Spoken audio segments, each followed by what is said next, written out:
name's Aiden Carney. Known online as Turtle Boy and is a senior editor for TBDailyNews.com. They call me Dr. Turtle Boy. That's my preferred pronoun. Daddy. What's up, Daddy? Journalism Jesus. A. Timothy Carney. The one and only Turtle Boy. Turtle Boy. What's up, Slick? The doctor is here. This guy's a bad motherfucker. That's quite the intro. I've broken a lot of major stories. I've been doing it for about 11 years. I used to be a high school teacher.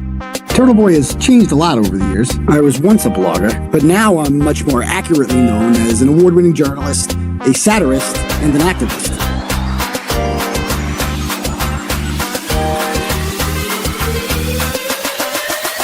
Boom! They're screaming your name here. You're the crowd daddy.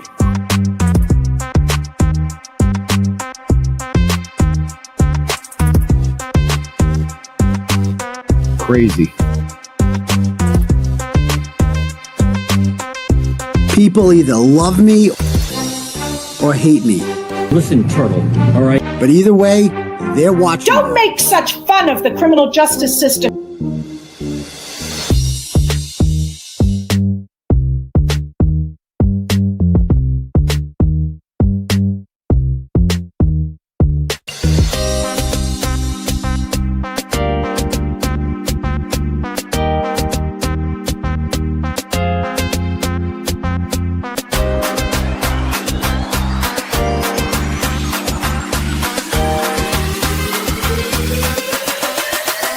Stop it. I'm never gonna stop. This fight's just getting started.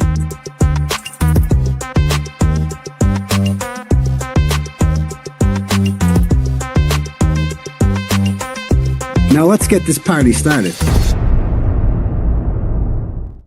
Yo, what's up, Turtle Riders? How's everyone doing tonight? Good? Good? Excellent.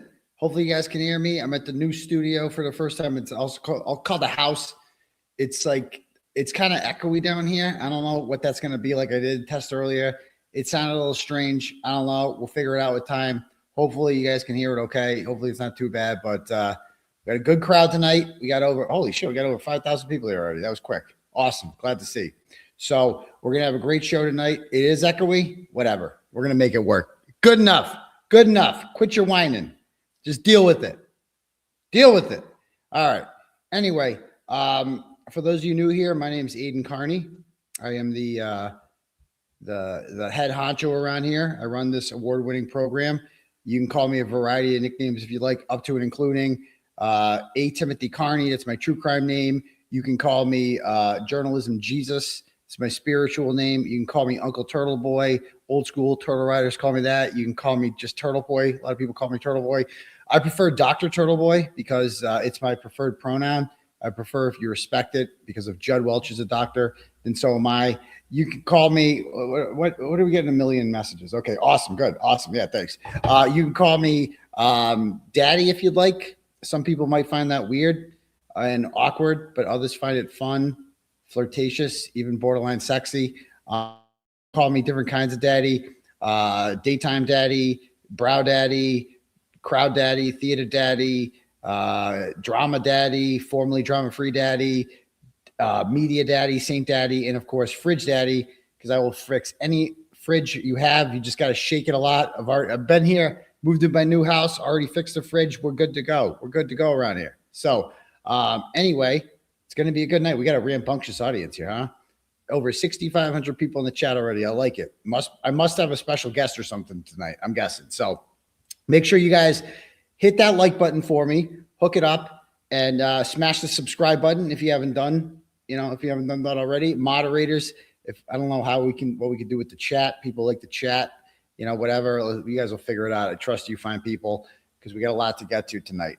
Before we get to that, if anyone wants their donations read, the link at the top is for Turtle Chat. You can click on that and you can donate whatever amount of money you want. When you do that, I will say whatever you write. Okay. Say whatever, pay whatever. That's what I say.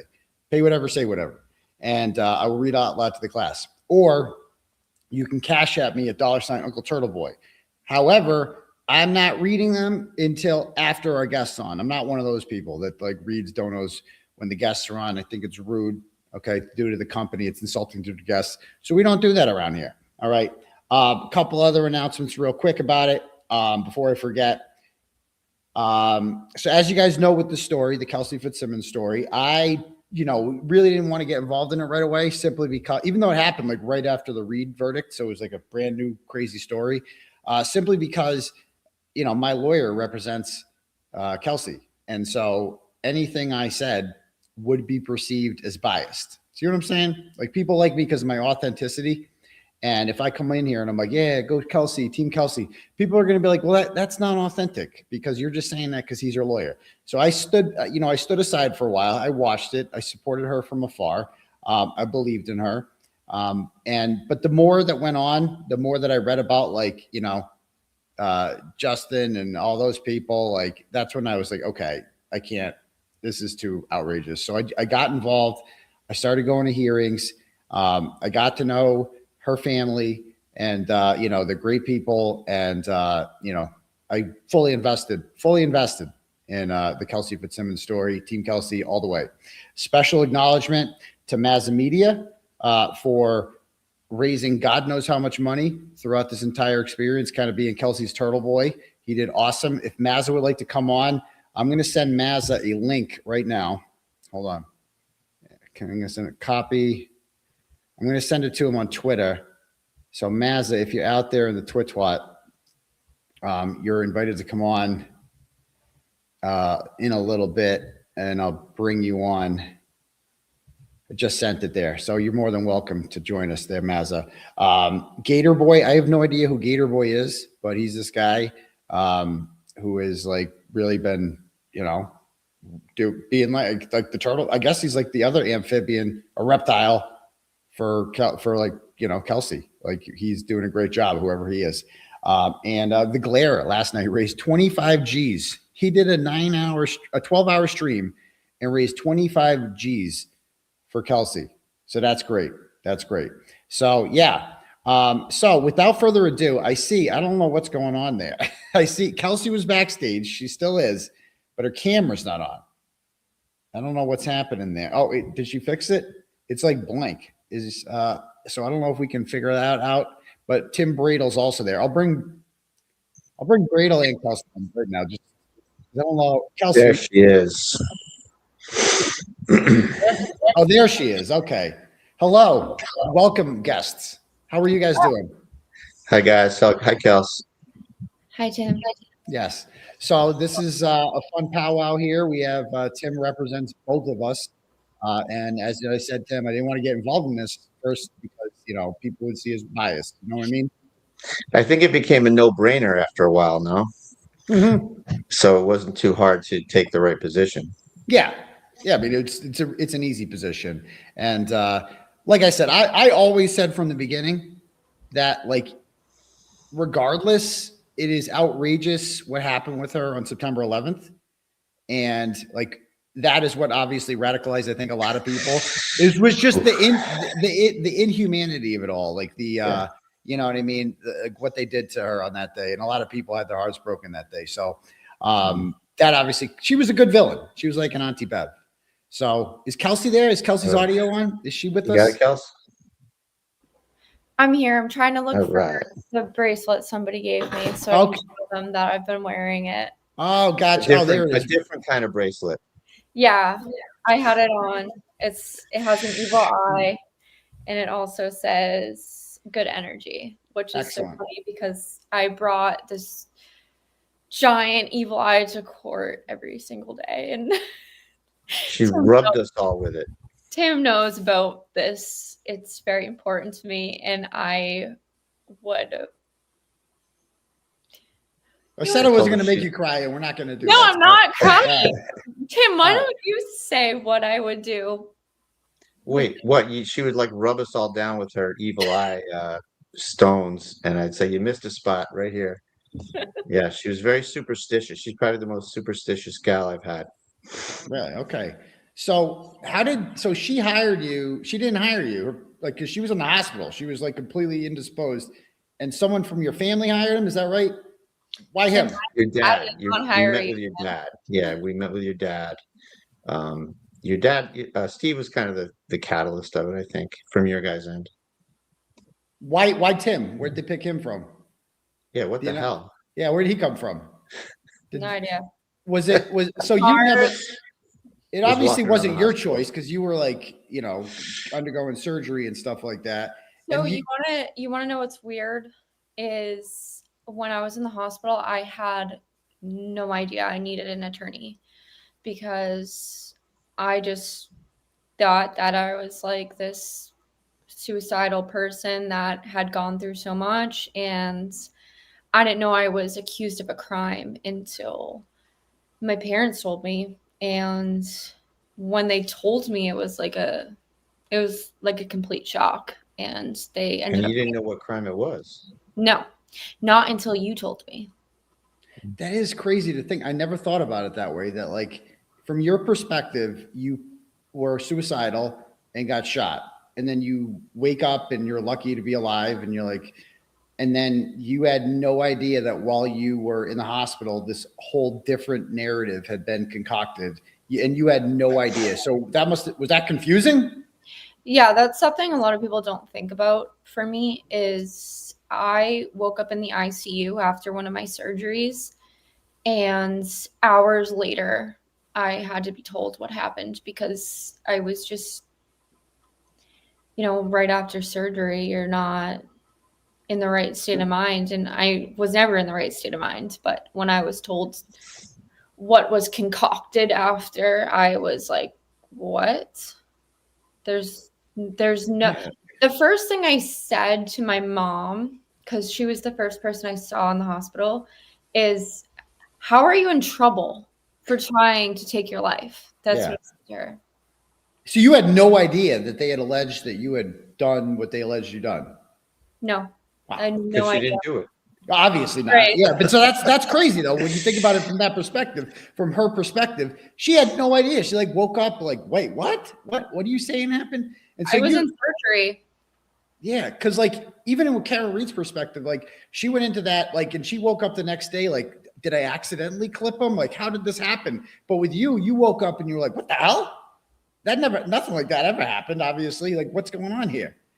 And you needed a lawyer, and you obviously got a good one. And you guys rushed through this trial. I mean, there was 9 months ago, Tim. I was arrested 3 years ago, and we haven't even come close to a trial yet. Time, dude. But you said with her, there were different priorities. Obviously, you wanted to get this over with. Caden, number one priority, right, Kels? Yeah. We're getting there. It's And coming. you weren't worried about rushing it like that. I mean, that's a lot. That's quick to go to trial. No, Are you asking me? I'm asking him because he's the guy. But like with you too, no brainer. It was a no brainer, Aiden. I mean, we knew what happened, and this was a trial all along. There was no, pontificating about what we should do, and we were in that ridiculous pickle of she gets reincarcerated. We didn't trust the Essex Trial Superior Court judge to do the right thing, so we had to go to a higher court, and that took a while. And they didn't give us all the discovery until the trial. And and Kelsey was loving this one. We got a report of Lieutenant Daly after he finished testifying, 4-page single-space report after he finished testifying. So they weren't ready to go to trial early. They said they were, but they weren't. And so it was a lot of discovery, dribs and drabs. We needed to be ready, but we were going to plow ahead anyway. I knew what we had. I knew what was going to happen here. I knew she was going to be a great witness. I knew she was testifying all along. She wanted to tell her story, and we had to just get this going. And we finally got that judge off the case, as it should have been. They snuck around a little bit, I think, with the way they did it. But hey, we'll take it. We'll take the win any way we can get it. We got a really great judge. Judge Karp was so great. A gentleman, a kind man. He really looked at her with, like a human being. And we didn't have that up until then. No, you didn't. And speaking of with this judge, right? Like how, Kelsey, on September 11th, you go into court for what you think is like a routine. We're going to go in there and try to amend this, the conditions of your release to make it so you don't have to do the Scram device. You'd been out for a week at that point, not even, right? Like 2 days. 2 days. Okay. So you got 2 days of freedom. right? After being in the hospital and then jail for 16 days, and then you got 2 days of freedom. And then you go in for what you think is like this routine hearing, and worst case scenario, she says no, and you got to keep doing the scram, right? That's what you're going. Best case scenario, you get an alternative. Worst case scenario, you got to keep doing the scram. Did you have any idea incarceration was even on the table, and what was that like? I mean, how shocking was that? No. So before jail, I spent 53 days in the hospital. And then I had no bail. And then I went to jail, right to jail. And then the grand jury did not indict me because we know why. Yeah. They ran through the lines. And the whole case changed after that. And then it was just assault. And that's what I was facing. So then I had, Tim, you could probably say it in better legal terms, but I had another hearing where my bail was in question. What would that? Well, we did the bail appeal to the single justice. No, that was before, though. That was before. Mm-hmm. So we went. So we started in district court. Then Yeah. you do a bail appeal to McCarthy, and then she held you, and then after the indictment came back, you were arraigned under just the one BS charge. So that's the what arraignment. I was arraigned twice. One for all the charges, one for just the indictment. Am I right on that, Tim? Correct. And it was it was a entry level Superior Court charge that the sentencing guidelines, which are optional but are followed, held that you could get straight probation for this charge. In my whole 30 years, I've never seen a case where someone was held who was eligible for probation. That was another piece of insanity on this case that makes my blood boil too, that nobody has ever been thrown in jail for that. Can I ask you something, Tim? Yeah. Do you think that your clients like Kelsey are getting punished because you represent me? You know, I don't think so. Maybe this one time. I do. Across the board, I don't think so. I mean, I've been around a long time. I mean, you know, people treat me pretty well. That's sort of my. But what they my did to thing, her was you know? so wrong. Like I've never seen but I anything don't think like comes it. from me. I think it or you. It comes from me. I think from- it comes from me. I think they just don't like in this me. particular case, I think it's there's a North Andover thing that I'm suspicious of, but I'm not really sure. But you know, we think there's something behind the scenes that was driving that. Okay. Yeah, So- that's what I think on this one anyway. North Andover is a very small town. And when I was arraigned for the second time, the judge admitted that this is a whole different case because it wasn't such a huge charge. It was dropped down to just assault with a dangerous weapon. And I don't say just as like it's not a small charge, it's a big charge, but Yeah, it went true. from huge to something different, and the whole case changed. And that's when I was released on every restriction you could possibly think of. And the Scram device is, for people that don't know, is a portable, it's portable and it's breathalyzer, and it's about this big, and you have to carry it around everywhere you go, including attorney meetings, right, Tim? And you couldn't sleep in, you couldn't, you know, No. you couldn't go to bed early, Right. every single night. So it went off from 6:30 in the morning. At first, we had scheduled ones. So the probation officer would tell me what times they went off, and I would set an alarm on my phone for those times. But then when the judge found out that she didn't put random, it seemed like she got really angry and put them as random, as 6:30 in the morning to 11 p.m. So there would be nights where I'd fall asleep, and I would give it to my mom or my stepdad and just say, like, I need to sleep. You need to wake me up when this goes off. And then it would be this whole ordeal where you have to put a flashlight on your phone in your face because the picture doesn't take a bright enough picture of your eyeballs, and your eyes are what makes it validate that it's you. And I would just like wake up at 10:30 in the evening and put a flashlight on my face, and then it disrupted my sleep. And I think that's something that's unethical of it. Yeah. But something that's very unusual where it becomes unethical is someone that's injured. And I was injured in the fact that I had a punctured lung. And when I got released from the hospital, I still had like the repercussions of broken ribs and a fractured lung.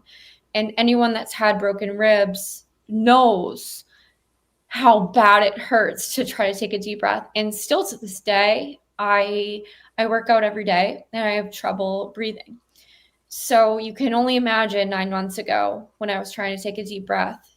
And when my mom took videos because we thought that it would show that this was real, genuine pain. And I wasn't like trying to go drink a Bud Light behind the judge's back.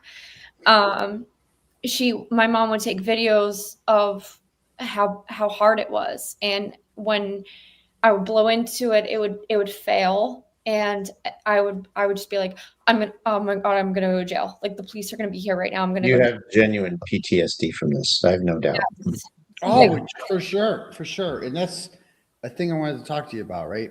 Because I might have some of that myself, right? So you and I have a couple of things in common. Our lawyer for one, and incarceration for another. And we have kind of in common, I think, that like we're not the kind of people that like expect to go to jail. Like I feel like a lot of people Tim represents probably, aren't that surprised that they end up in jail.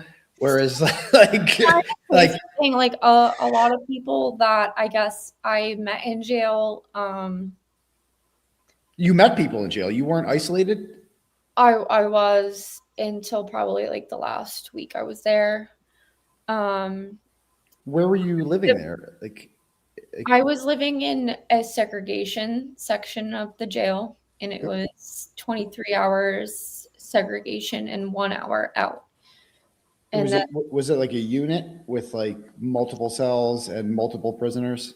Yeah, it was a segregation unit. So like they consider it the whole, but it was also the whole for federal inmates. And I had asked Tim, and after I asked Tim if I could, because I was starting to lose it. Like I just didn't want to be alone anymore. 23 hours a day. It was 23 hours. What'd you do to pass the time? Did you count cinder blocks? That's what I did. I just kept looking at the cinder blocks. You did a lot of running. I did during she couldn't do running. I did. Did you work out, Kelsey? Did you get to run? So I had a yoga mat.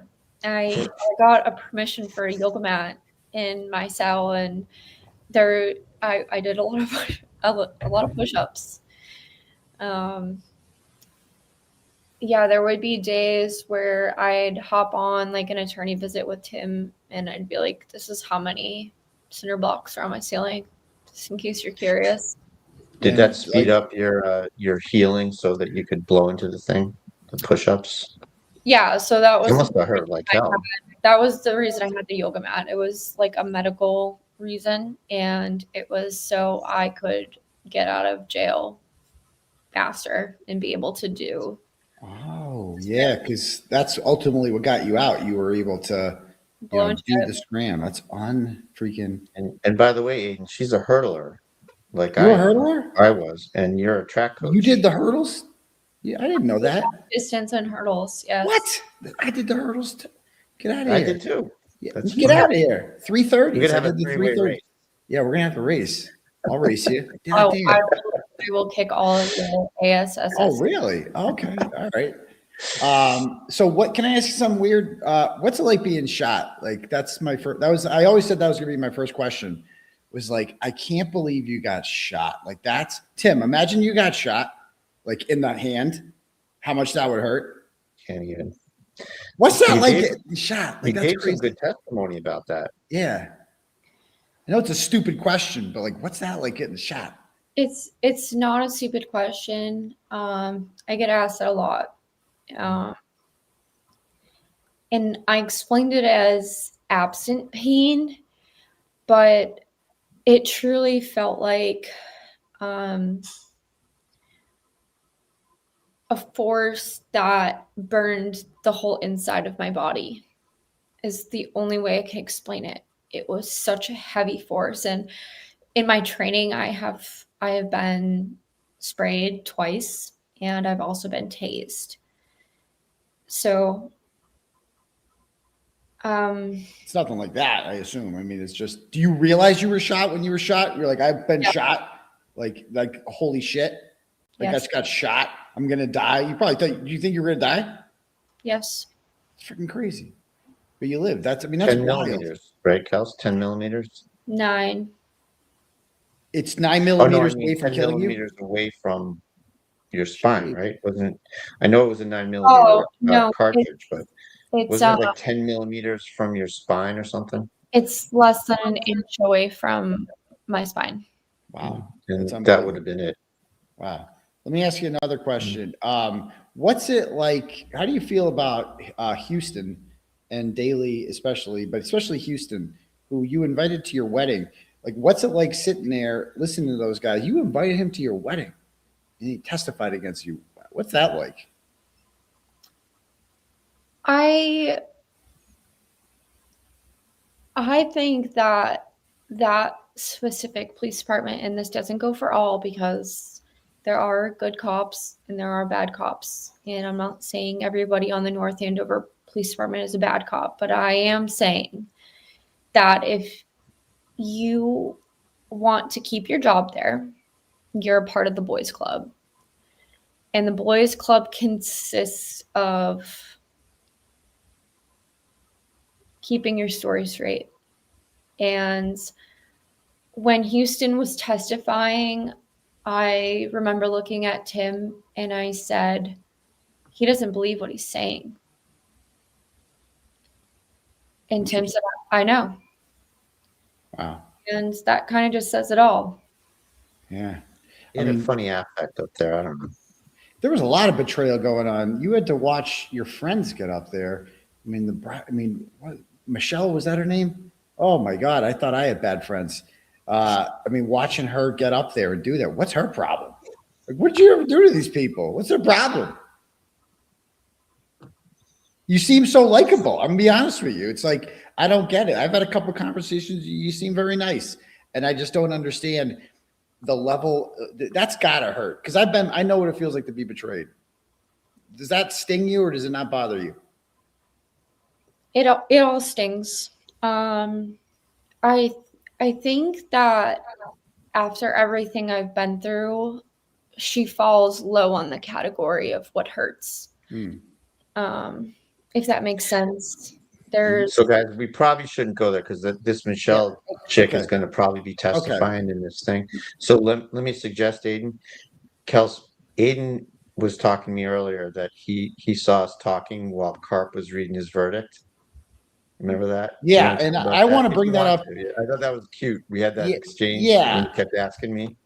So yeah, so it was a 10-minute verdict, right? And I'm gonna bring up the footage of that, but it was like a roller coaster ride being in the courtroom. And I want to do right now, if we could, if you guys don't mind, a little play-by-play of that. And you tell me what you were thinking when, because you guys were whispering to each other, and I think a lot of people would like to know. What you guys were talking about. So I'm going to play it and I'm going to pause it periodically, just ask you, what introductory words. Let me say this. This is not in my script. This has been one of the more exhausting, hardest things I've had to do as a judge, as an attorney.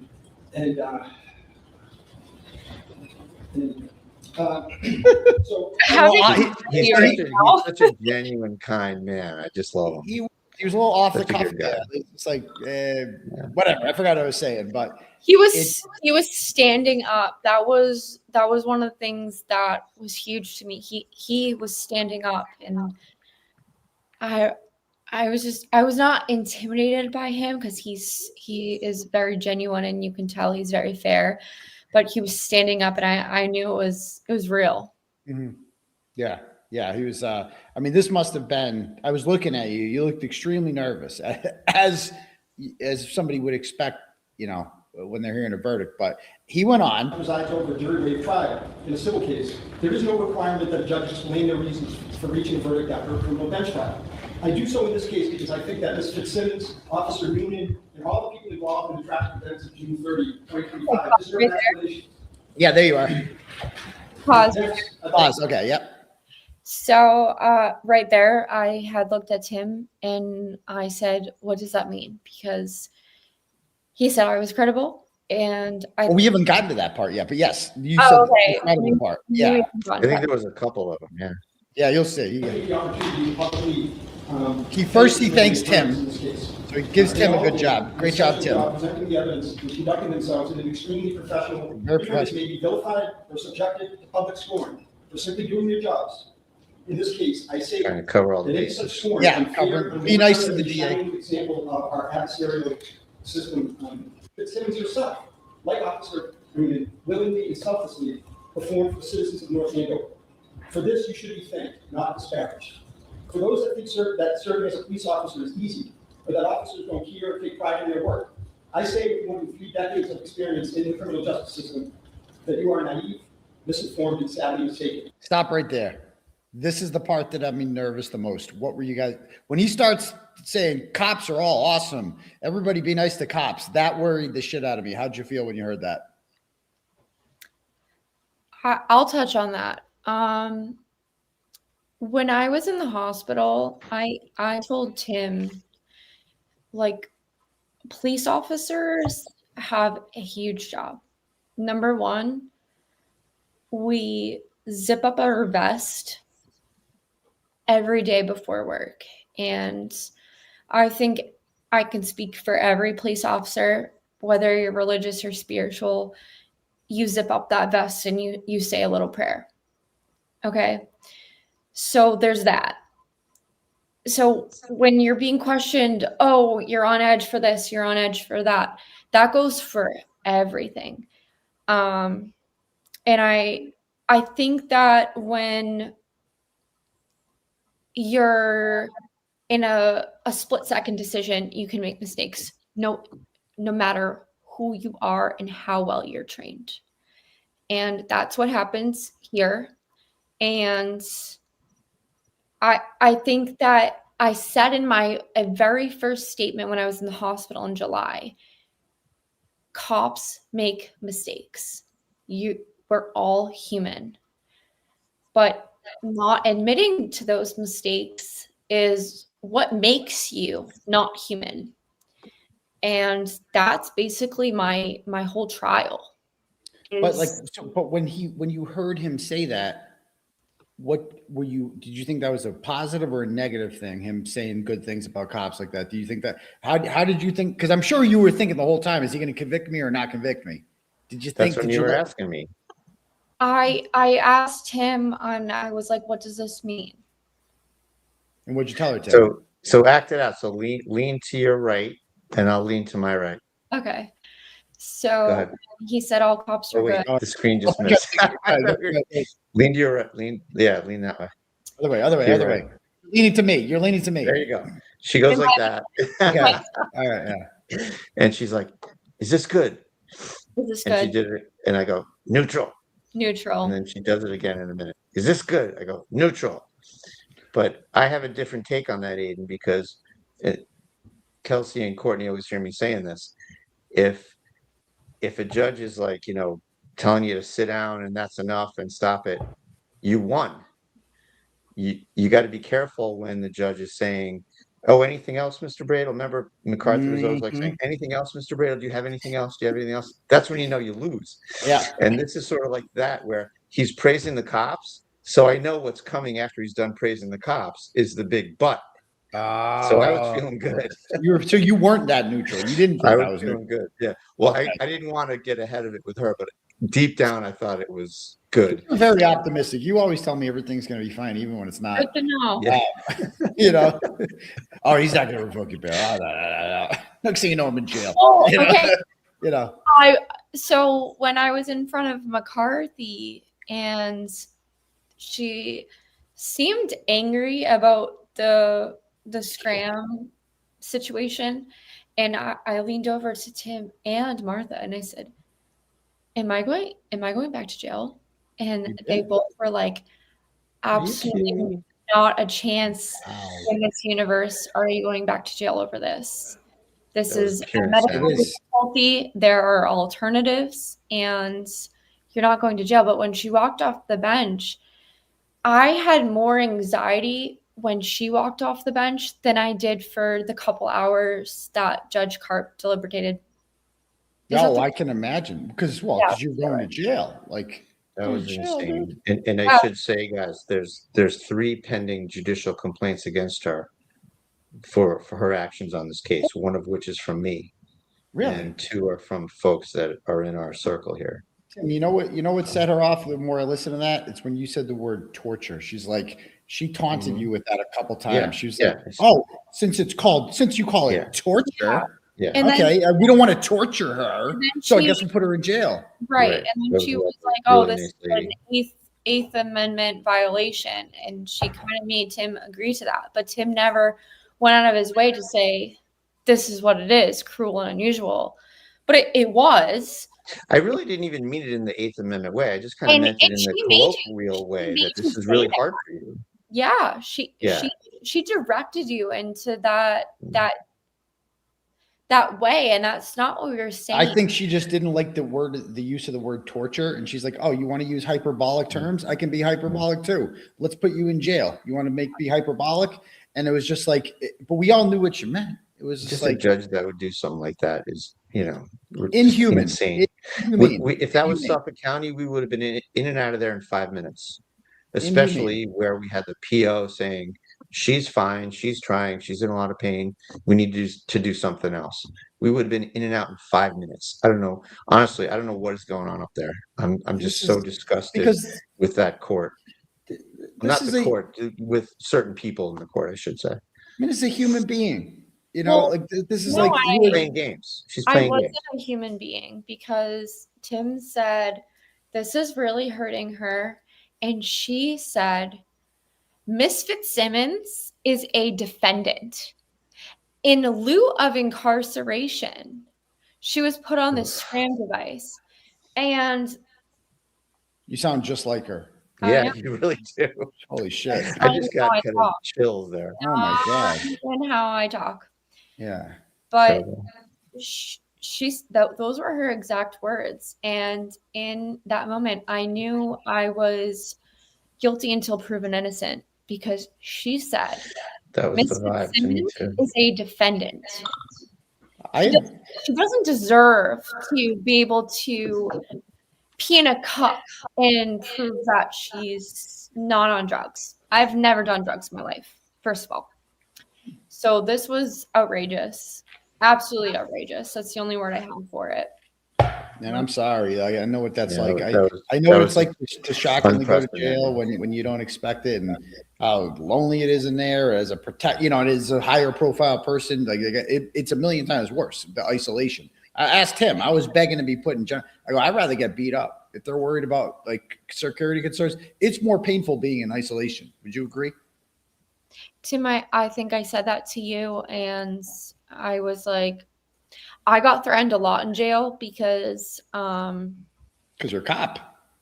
No, it was on the news, and I was a police officer, and I was recognized. But let me say this: I had a lot of supporters in my family sending me books, so I had a stock of books in my cell about yay high 2 times. And I guess that made me likable. And I used that to my advantage in the last, I would say, week or 2, because I could not be in solitary confinement any longer. I didn't care who I talked to. I just couldn't be there anymore. I just couldn't. I'm with you on that. It's like the wanting to talk to human beings, no matter who the hell they are, is like a need that all human beings have, and you don't realize it until you're in jail. Like I will talk to anyone, any low life, and I don't care who I talk to. I need to talk to someone. And I have to give a huge.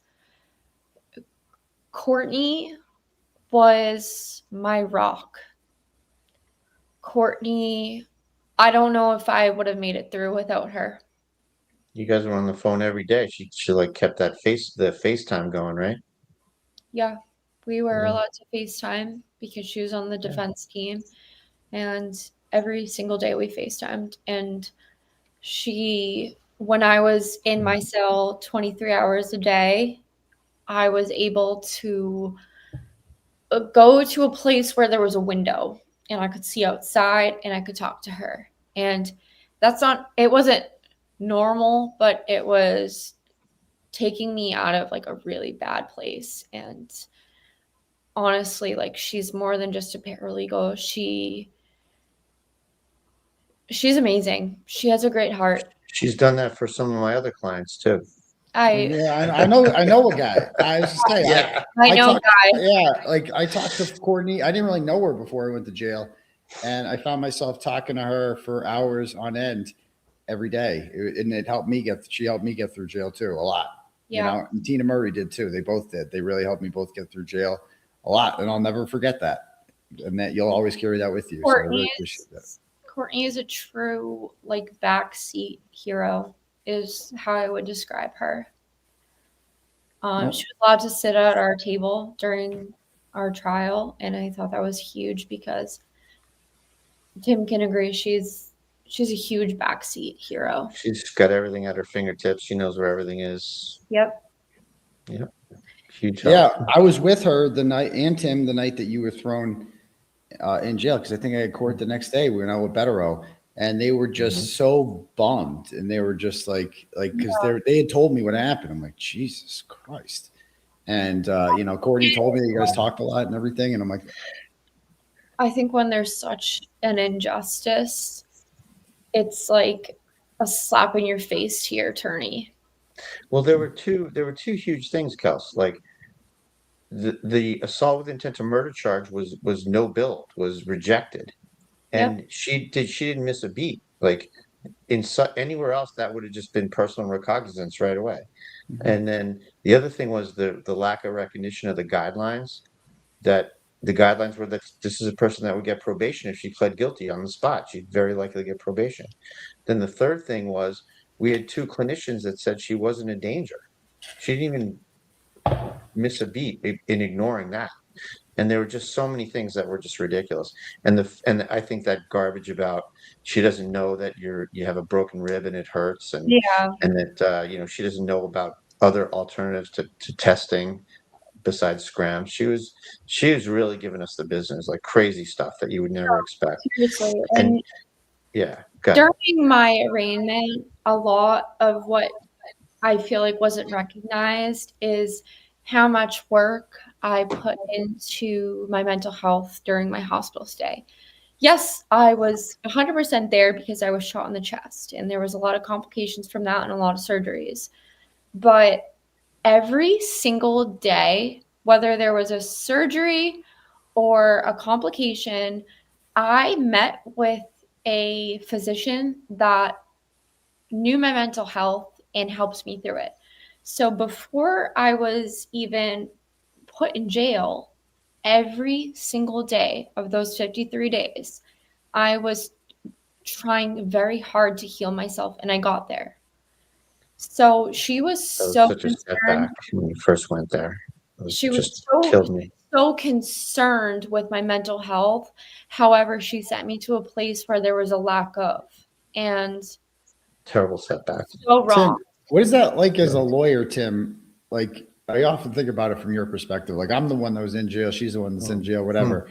What's it like as a lawyer to feel so helpless to know that your client is being put in jail and you can't do anything to stop it. What's that? I had pretty good luck on bail stuff, and the fact that you two were the ones in jail was Courtney too. Like we couldn't sleep. Like we could not sleep with you guys in jail. It was just such a insane injustice that happened, and it just, we had to endure it. And at least with yours, Aiden, we bumped it from 90 to 60, so that was good. But like, this is harder because it was indefinite. You never knew when hers was going to end, right? Oh yeah, that was insane. And I can't believe we didn't get anywhere with the SJC. We put so much work into that, and I love how she it was just frustrating. And yeah.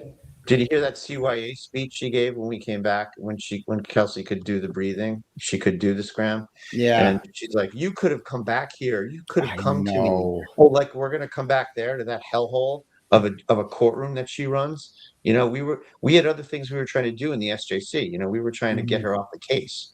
We didn't want to go back to her for any favors. Why would we ever go back to her for any favors?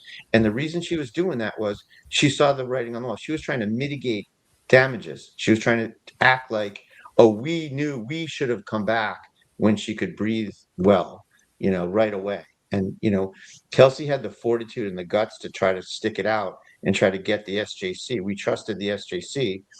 She had the guts to stick it out to try to get to a decision where we thought they were going to go our way. Why would they take the case and then just uphold the judge? I don't get that at all. But we thought she was going to not only go our way, let her out, but kick her off the case. That's why Kelsey was willing to endure the whole thing, because we thought for sure that she was going to get kicked off the case based on that thumb drive of the recording of that day. And that was even before we knew the rest of what she was doing. So, that everything that we put in our recusal motion. So that was a really crazy stretch and just something I've never experienced before. That never should have happened. She made a whole case of circus, and the whole thing should have been handled in 5 minutes, where she should have been allowed to do urine testing. And one other thing, everybody says, oh, you didn't have any medical records. So she was out sick she tried it for two days. She got sick. She couldn't do it. I thought we were good for going back there early. And you know how hard it is to get a trauma surgeon to write a letter? Courtney had to chase that guy around for like a month, like 3 weeks. And she almost got kicked out of Mass General because she was so persistent in it. And we didn't need it. She's being purposely obtuse, We had 2 affidavits that she couldn't do it. We had the assistant chief probation officer testifying in her favor. I know. He didn't want her. January didn't want to go to jail either. Right. It was ridiculous. And in any other county, that would have been 5 minutes. All right, I see what you're saying. Broken ribs. You can't breathe into the thing. All right, urine test. You're on random urines. Get out of here. 5 minutes. And then she made it into this insane saga where her very life was at risk in jail as a cop and a CO. Ignored the fact that she was a cop and a CO, ignored the fact that the charges were radically reduced, and ignored the fact that she could get probation. The whole thing's ridiculous. And I can't believe the SJC backed that up. That was a real shame. What's unfortunate, it is a silver lining with that is that like, it was so outrageous that is what garnered a lot of the support for Kelsey. Like that is what caught a lot of people's attention, was just the outrageousness of that. Kind of get on the bus too. I think. Yeah, that was like I wasn't paying that much attention before that. That was like, whoa. When I heard Jess Machado first got that audio and played it, I'm like, oh my God, who pissed in her Cheerios? Yeah, like, what's her problem? I mean, we just look at this kid. I mean, they're gonna put her in fucking jail. Give me a break. Like she kept saying we need to protect the community for the safety of the community. Like she's going to go around shooting up. Like, what are you talking about? It's so outrageous. Don't even get me started. It was the most outrageous thing I've experienced. Yeah. What was that, Kelsey? It's abuse of power. Yes. And, it's hard not to take it personally, right? When the judge sends, I'll never forget Judge McCollum ever, because he chose to do that. It's hard not to take that personally. I remember him, Aiden. He just was sort of almost matter of fact about it. I was shocked that he did that. Yeah. It was so matter of fact. It was just it's so nonchalant. Like, who cares if this person has a family and kids that need to get there, or wherever. It's just like, yeah, whatever, just throw you in. No, he's not going to lose any sleep at night. It's so messed up and so wrong.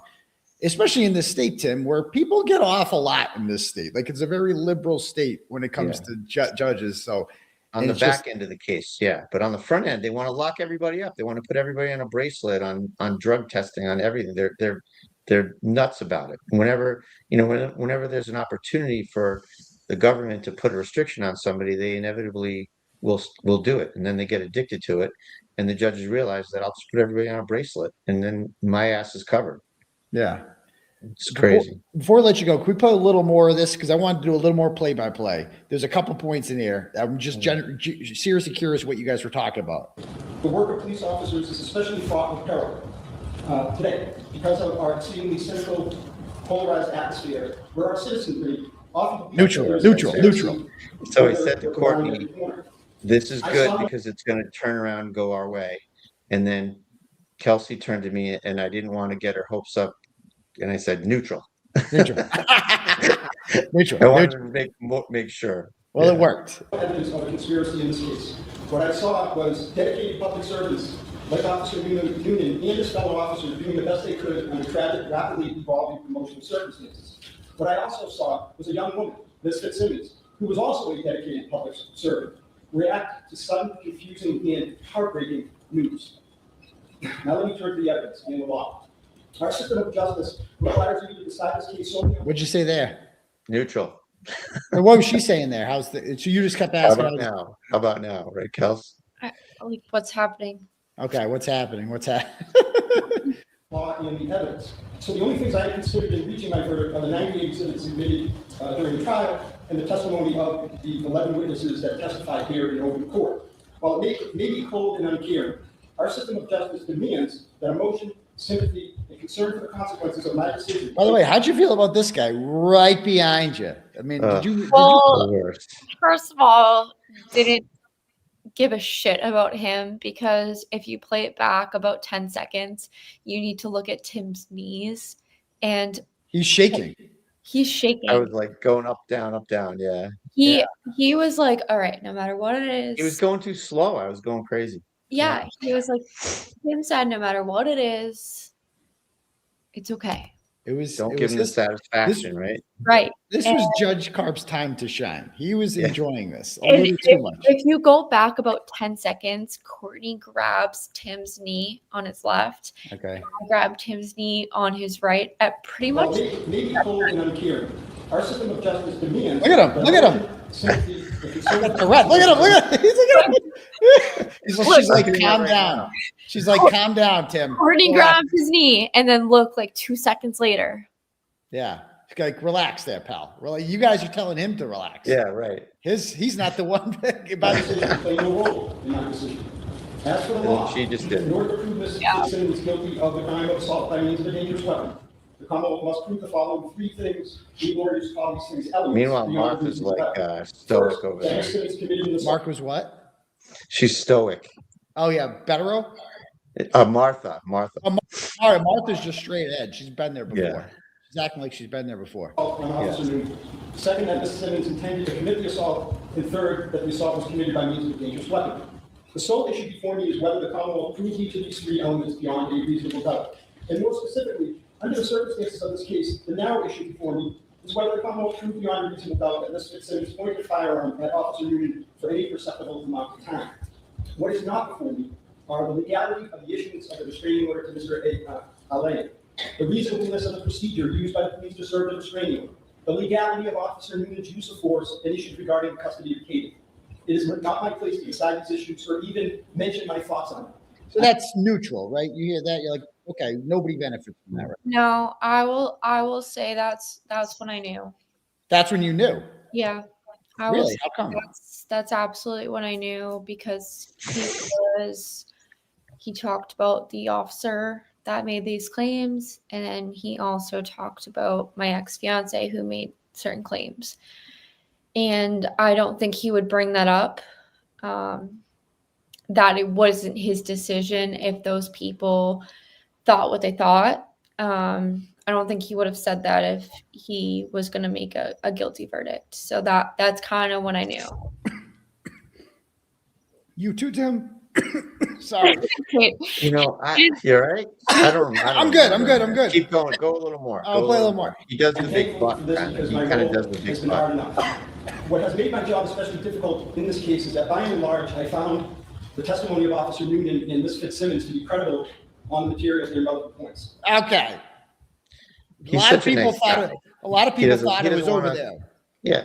Runkle said that as soon as he heard that, it was over because if you're both credible somehow, then tie goes to the defendant. Yes. So that had to make you feel good. I mean, I started feeling good when I heard that. And then he goes on. In my experience, this is unusual and somewhat perplexing. On the one hand, Ms. Fitzsimmons credibly testified that she never pointed a firearm at Officer Newman. On the other hand, Officer Newman testified that not only did Ms. Fitzsimmons point the gun at him, that she also pulled the trigger. Both agreed that it happened in seconds near a narrow doorway, and the crime scene photos showed that the door frame was made narrower by a clothes rack containing police uniforms that was to Officer Newman's left. The door frame was also made, the door frame was made still narrower when Officer Newman used it to take cover when he drew his firearm. Didn't like During the that. closing argument, Didn't like that. I didn't like that at all because he's starting Agreed. to get into like ways in which Noonan did nothing wrong and like that he could have, you know what I mean? I wasn't a fan of that. That made me. That's what I mean by a roller coaster. You're feeling good, then you're whoa, whoa, and then he says right here, this is what they felt. I will argue that it is scientifically and physically impossible for Ms. Fitzsimmons' story to be true because there was a bullet in the chamber, and she said that Officer Newman shot her without her ever wrapping the slide after pulling the trigger. That's when I felt the worst. When he mentioned that's when I felt the I knew worst. that was going to be okay because Gubitosi overplayed his hand with the gun and the scientifically impossible stuff. Like he way overplayed his hand there, and he kind of did a jury closing. You know, you have to do a judge closing. You have to turn the dial down a little bit because judge. You don't pull a gun out in court.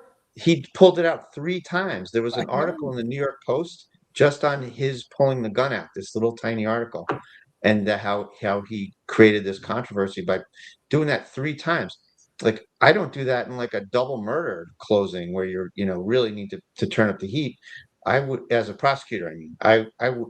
You pick up the gun once, and that's it. He picked up the gun 3 times. That was insane. I never saw that before. He's like a cowboy. And he pointed it like straight ahead. What was that all about? Yeah, it's just like, dude, that was not good. He was really being theatrical. Like that, like you said, that's something you do for a jury. Like the judge People has gave me crap for kind of dialing it down a little bit, but I know how you do a judge trial. That's how you do a judge trial. You keep it on the merits and you kind of underplay things a little bit. Glad you brought that up. A lot of people did give me crap for your closing. It was what do you say to them? Well, I've done a few of these bench trials and it's a different animal. You want to choke off the government's avenues and opportunities for making points. So you keep it very minimal. And you know a little bit about that. We've been in that position. And, the judge asked us at sidebar, no character assassination, like he's calling her a liar, because of the thing about the dog. I mean, give me a break. He was way too over the top for that. That would have been fine for a jury, but you have to match the audience. Can I just say that my dog was on the restraining order? Can I say that? Yeah, so it was a little bit of just a miscommunication, Kels, where I guess it was in the application where he wanted the dog, but I guess it didn't make the papers that were admitted into court as the exhibit. So I think it was just a miscommunication. I don't think it was fair for him to call her a liar for that. A liar. Either way, it was the intent. He wanted you not to have the dog. That's messed up. And my dog was in my house during that time.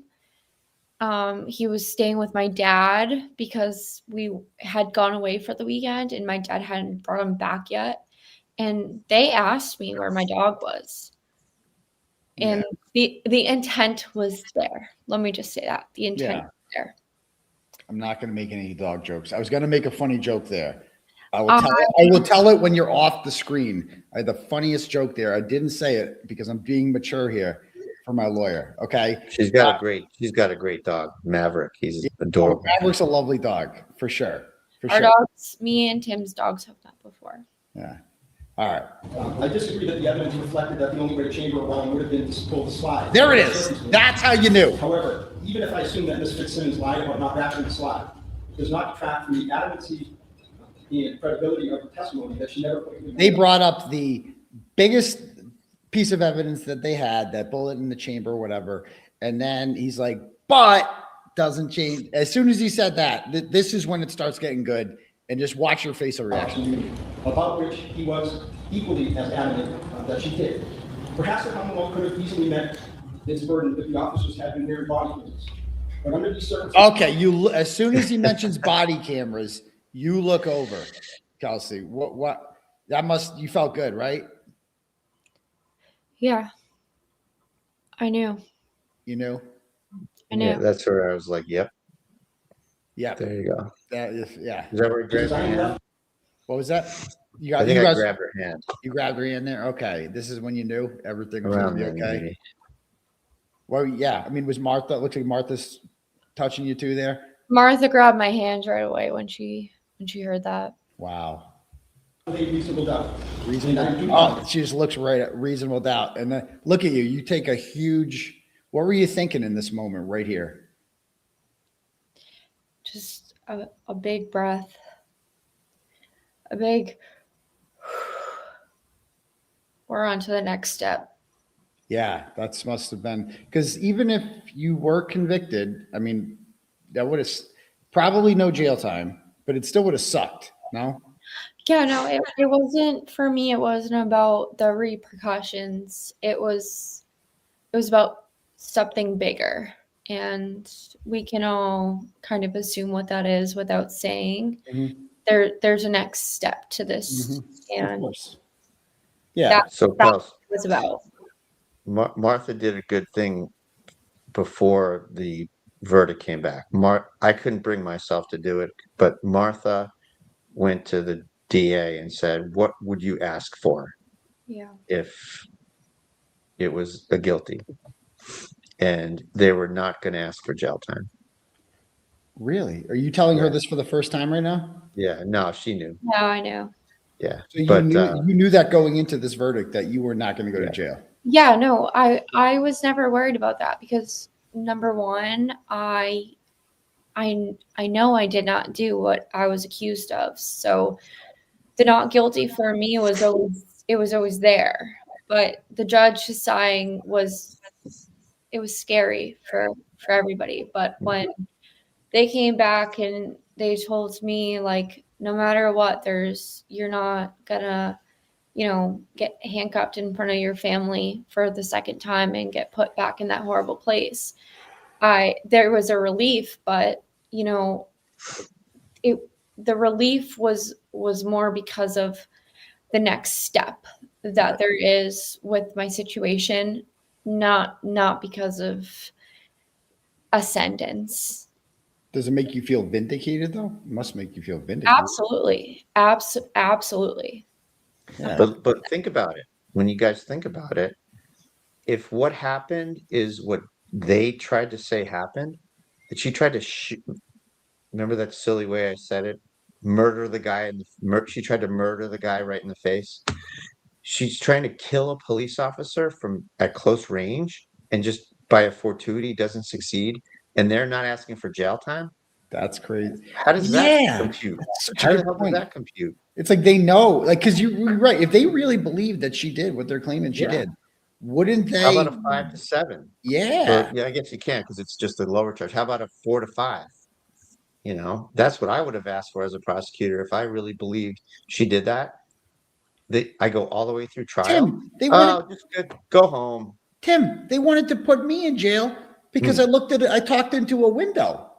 Yeah. You know what I mean? It's just like, it's like that. So I'm surprised to hear that. Still pending. Keep quiet. Yeah. I'm not going to say anything about that, but Jesus Christ. I mean, these people are they love jail. They love the idea of jail. It's like bizarre. So that's interesting that they didn't even answer that. But I was so puzzled by that.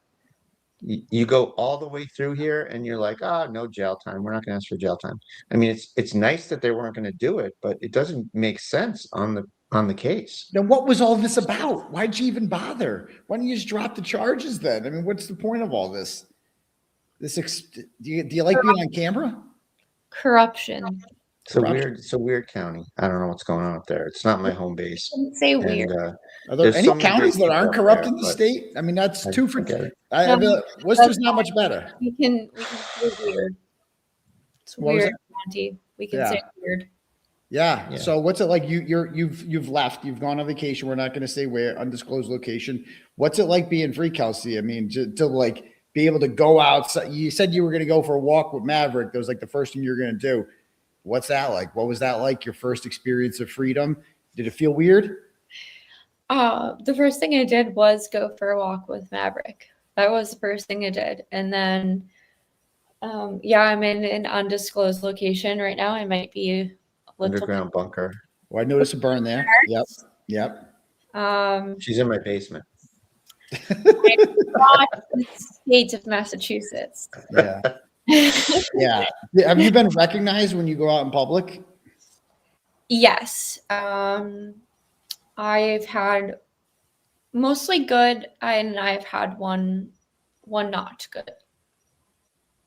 Well, that's okay. That's mostly is a good thing. You know, if you're 90% of the people like you, that you're doing something right, you know, and you were a very popular defendant, especially with women. Let me tell you, every woman out there, like watching the courtroom was like 90% women, and because they identified with you so much because you're a mother, you seem like a nice person. You were wronged by like all male police officers and all that. What do you have to say to all of your supporters out there, all these strangers? Like what does that feel like to have all these strangers supporting you?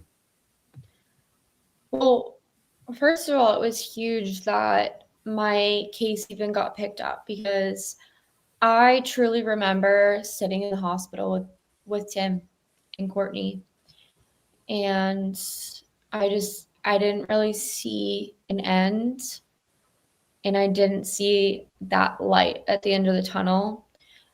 But I did start to see that light when there was strangers sending me letters and words of affirmation, and there was moms that were relating, and that's when I really was like, okay,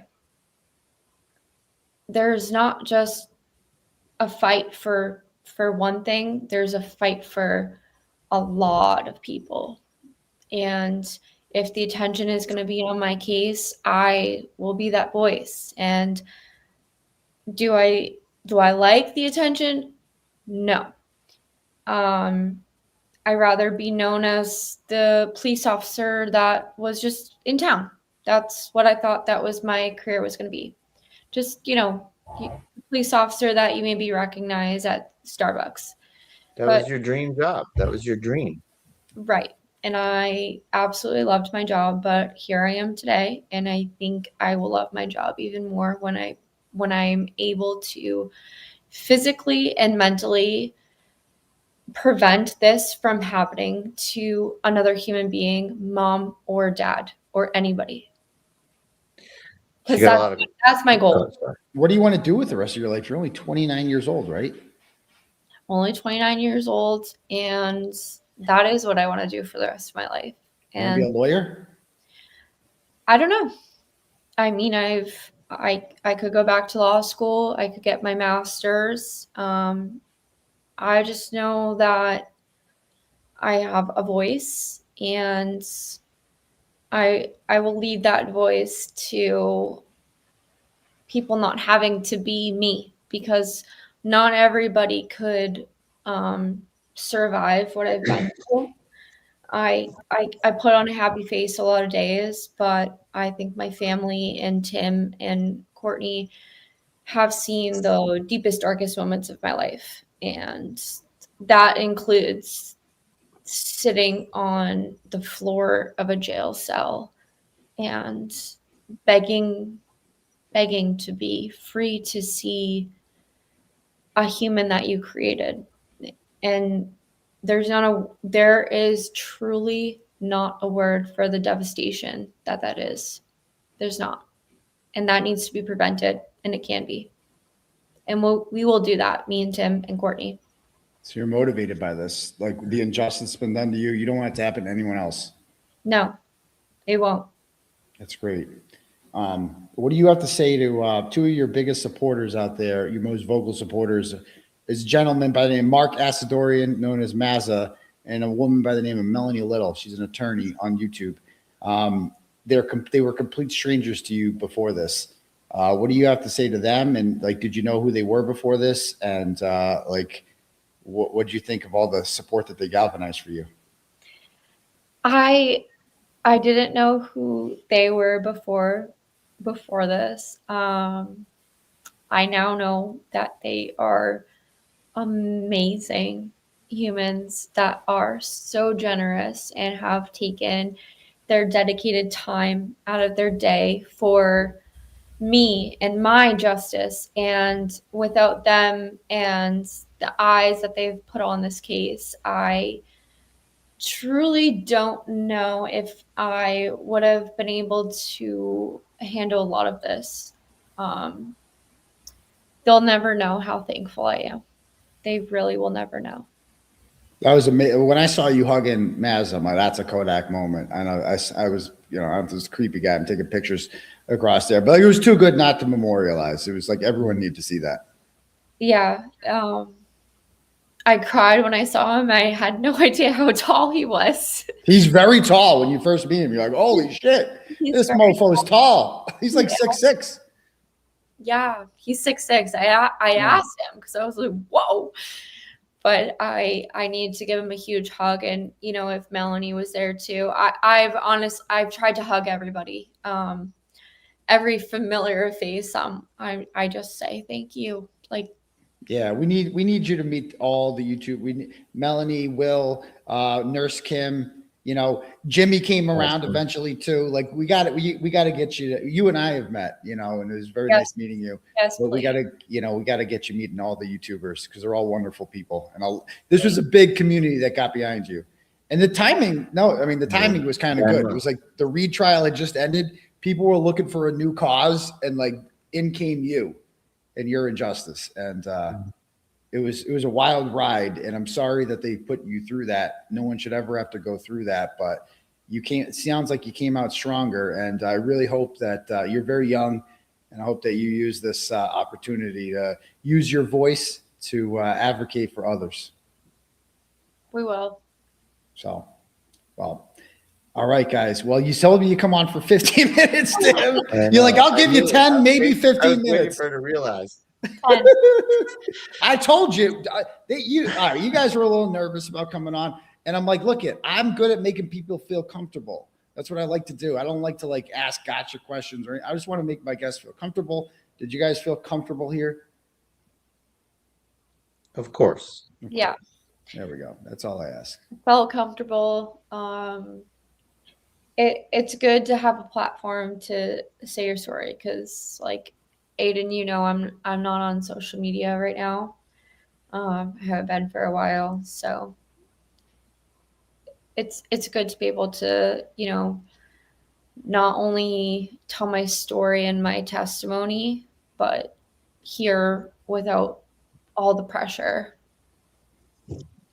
And you should keep doing that. You just enjoy your time in your undisclosed location. Enjoy that fresh air. Enjoy your bed. Every night you sleep in a bed. It's like you remember that mattress, don't you, Kelsey? How uncomfortable are those goddamn mattresses? I do. What's funny is, and I will just say this, I didn't have a medical accommodation from the court, but I did have a medical accommodation from the jail. And that was to have a double mattress because my ribs were broken. Okay, that's fair. That's fair. But Kelsey, Aiden was much more of a baby than you were. Hey! Can I just say this? And no offense to you, I love you, but the man cold is a real thing, and I know. Yeah. It was it's not fun, but you're never going back. You're free, and you're gonna do great things. And I wish you nothing but the best. And you have so many people out there rooting for you, and they're going to continue to root for you because the battle has just begun. I believe the link to your defense fund is in the the description below. So feel free to give, because the fight is just getting started, as they say. Like, now is the real important fight. We're not going to get into that. We're going to let you guys deal with that. The way it should be done, not on YouTube, but in the courts. And so you're in good hands. You're in great hands. Thanks, guys. So thanks so much for coming, both of you. I appreciate it. You guys have a wonderful evening. All right. Bye-bye, guys. Bye. That was great. What'd you guys think, man? What did you guys think? That was, again, they told me that Tim's like, I'll give you 10, maybe 15 minutes, because Tim is very protective. He's much more protective of her than he is of me. With me, he just lets me do whatever I want. He just lets me go off. Like, oh yeah, say whatever you want, do whatever you want. Next thing you know, I'm in jail. All right. With Kelsey, it was like, it's like he's very like fabric. And so if you guys noticed, I didn't ask any questions about Justin, Noonan, or the baby. Those are like the three things I was not going to get into. I didn't want to do anything that was going to make her like upset or like want to cry or anything like that. I didn't want to do anything that was going to jeopardize her probate matter. Even like the Michelle thing was kind of like teetering on it, and we kind of changed, switch lanes once we started doing that. But man, I'm feeling the high of that interview. That was awesome, man. That's how you show your gratitude right there. Like, that girl is loved by so many people now, because she's thankful. You know what I mean? Like, the way she treated Mazda afterwards, like, people notice that shit. So, man. And she's very mild mannered, isn't she? She's very like soft spoken and kind of quiet. Like, and just the way that she talks, she's not like, she's kind of monotone. You know what I mean? She's not. And I when I talk to her and I hear her talk, I'm like, I don't believe all this shit I'm hearing about, oh, she's so fucking tapped and so fucking crazy. I've seen videos of Justin. Okay. I know who the crazy, you know what I mean? I understand there's two sides to every story. And relationships are messy and all that stuff. Right. But like, when you listen to her talk, you're like, this chick couldn't hurt a fly, like, give me a break. And you saw that on the stand when she was talking. You're like, this chick is so composed, they could not rattle her. In fairness, Spanky Brennan would have put up a better fight than Gupatos did, but they couldn't rattle her. Like, and they couldn't get to her. She was too good, because when the truth is on your side, it is what it is. And some people were trying to get her not to do the interview. All the haters out there. Oh, he's going to grill you. He's going to do this to you. He's bad news. And she doesn't really know me that well. Like, she's not a diehard turtle rider or anything like that, and so I can understand if she would be like hesitant. So I thank her for coming on here and, speaking her truth and getting it all out there. I wanted to talk about the fun stuff. I wanted to talk about like I'm the kind of guy who wants to know the answers to questions that you don't know the answers to already. If I got up here and I was like, what do you think of Justin? It's like, oh, gee whiz. I wonder what the answer to, oh, he sucks. Yeah, duh. Like, what do you think she thinks of Justin? What do you think about your baby? Oh, you probably want him back, right? Duh. What else would you want? What do you think of Noonan? Well, he's a liar. Duh. So what am I going to ask those questions for? I want to know, what's jail like? What was the conversation between you and Tim during that 10-minute, up and down roller coaster verdict? What was that like? And the dog joke. So I was going to be like, well, of course your family had to take the dog, right? The Alayans already have a dog. Her name's Courtney. I was going to say that, but I didn't want to go there. Because if they laughed at that joke, that could be like, well, they could use that against her in probate court. That would have been a funny joke. You have to admit, like, in the moment, that would have been funny. But I wasn't, because she's going to be in Ratchet Madness next year. Courtney Alayan, Ashley Alayan, Lisa Alayan, and of course, Justin Alayan. They will all be in Ratchet Madness. Ratchet Madness next year is going to be stacked. I already can't wait for it. Like, there's already so many contestants. That would have been fucking funny. You have to admit, that was a funny joke. And it just came to me. I'm like, oh, the Alayans can't take her in. They already got Courtney. Ah, shit. But yeah, I was very respectful. I didn't do that in front of her, or because they would have laughed. They would have laughed, and they would have used that against her. So like that was me being mature and grown up. And maybe I wouldn't have, a couple years ago I would have done that. But I'm wearing a polo tonight. I'm like dressed. I'm like professional turtle boy, if you will. And there's that. So that's great. All right. Let me read your thoughts on this. I'm going to go read some turtle chats. Give me a moment to just bring these up. See what we got here. Donations.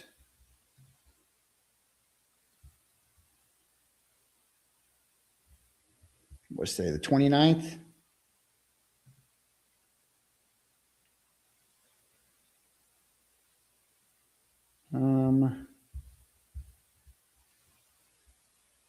Is today the 29th? Okay. I don't know if these are turtle chats or... Okay, yeah, these are coming. All right, anything coming in after 9:13, I'm going to read. Okay.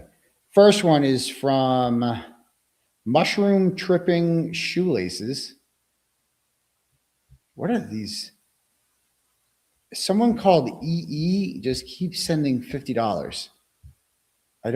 Is this a mistake? Hold on. I mean, I'll take it. I hope this isn't like a glitch. Someone just keeps sending me $50. I'll take it. I'll take your $50, but it's kind of weird. I don't want to like. All right.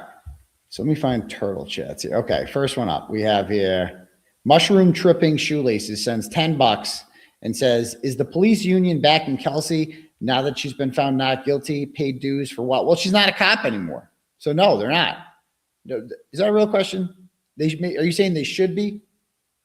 But maybe not. All right, next. I'm going to bring up just turtle chats. Hold on. Bulk actions. Donation form.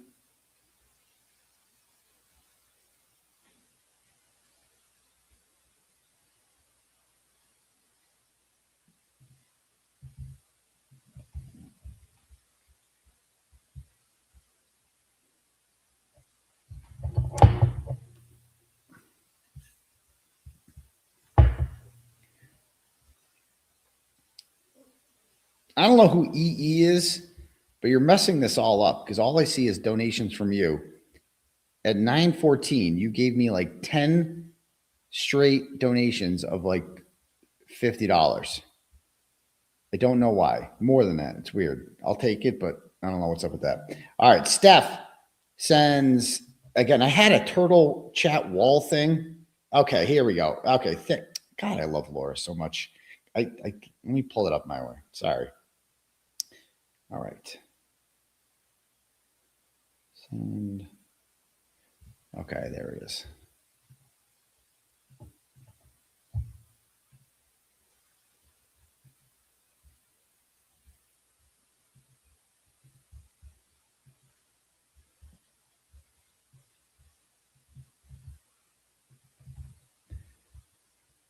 All right, give me one moment.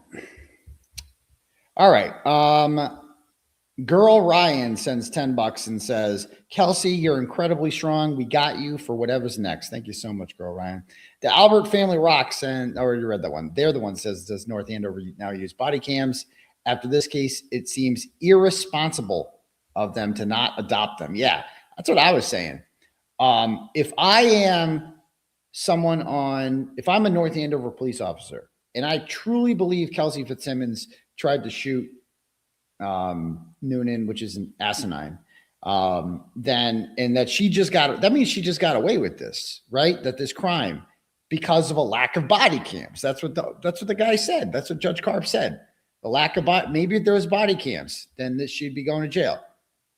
Then I'd be like, let's get fucking body cams tomorrow, bitch. Like, enough of this shit. Body cams help police officers when they do a good job. They help innocent police officers. So it's ironic because it was one of those police reforms that like was supposed to like keep an eye on cops and like be anti-police or whatever. it's turned out to be very good for police. So yeah, if I was a cop, I would definitely 100% want those on there.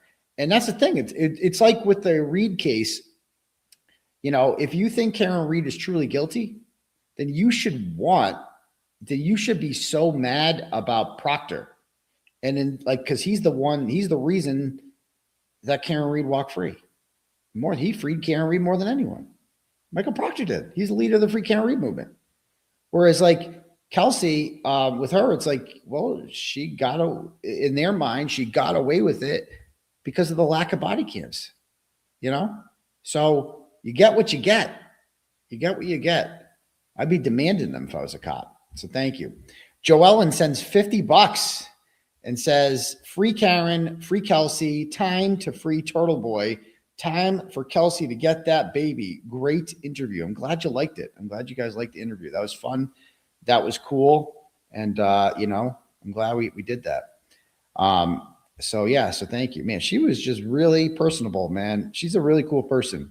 She was very, I have high hopes for her. I think everything happens for a reason.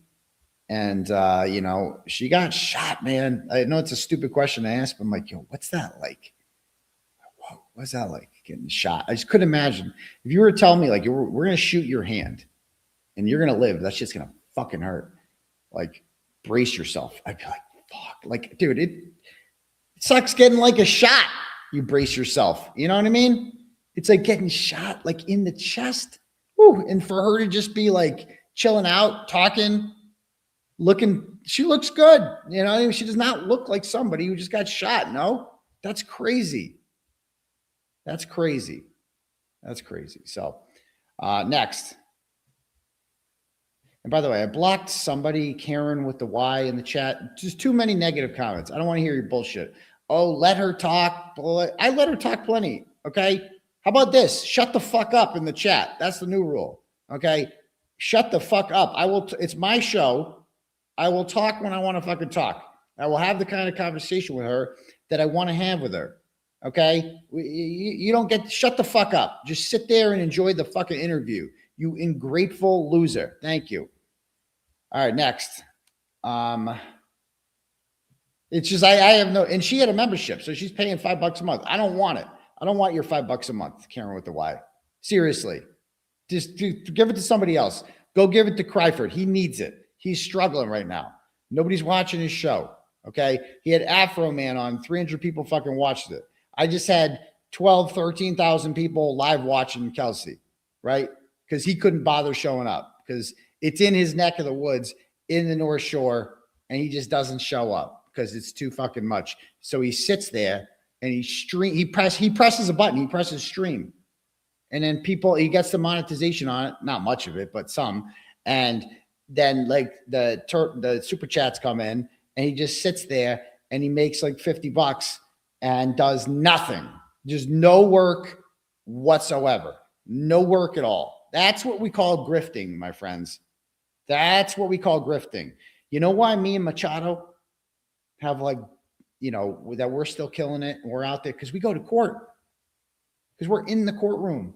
We're live tweeting about what we're seeing in front of us. We're talking about like, oh, like the camera's not on. This person's doing this in the crowd right now. A lot of people wondered, who was this disruption in the courtroom the other day? And it was Kelsey's mother being asked to leave the courtroom because Paul Tucker was there. And like, you don't get that if you're just sitting at home streaming.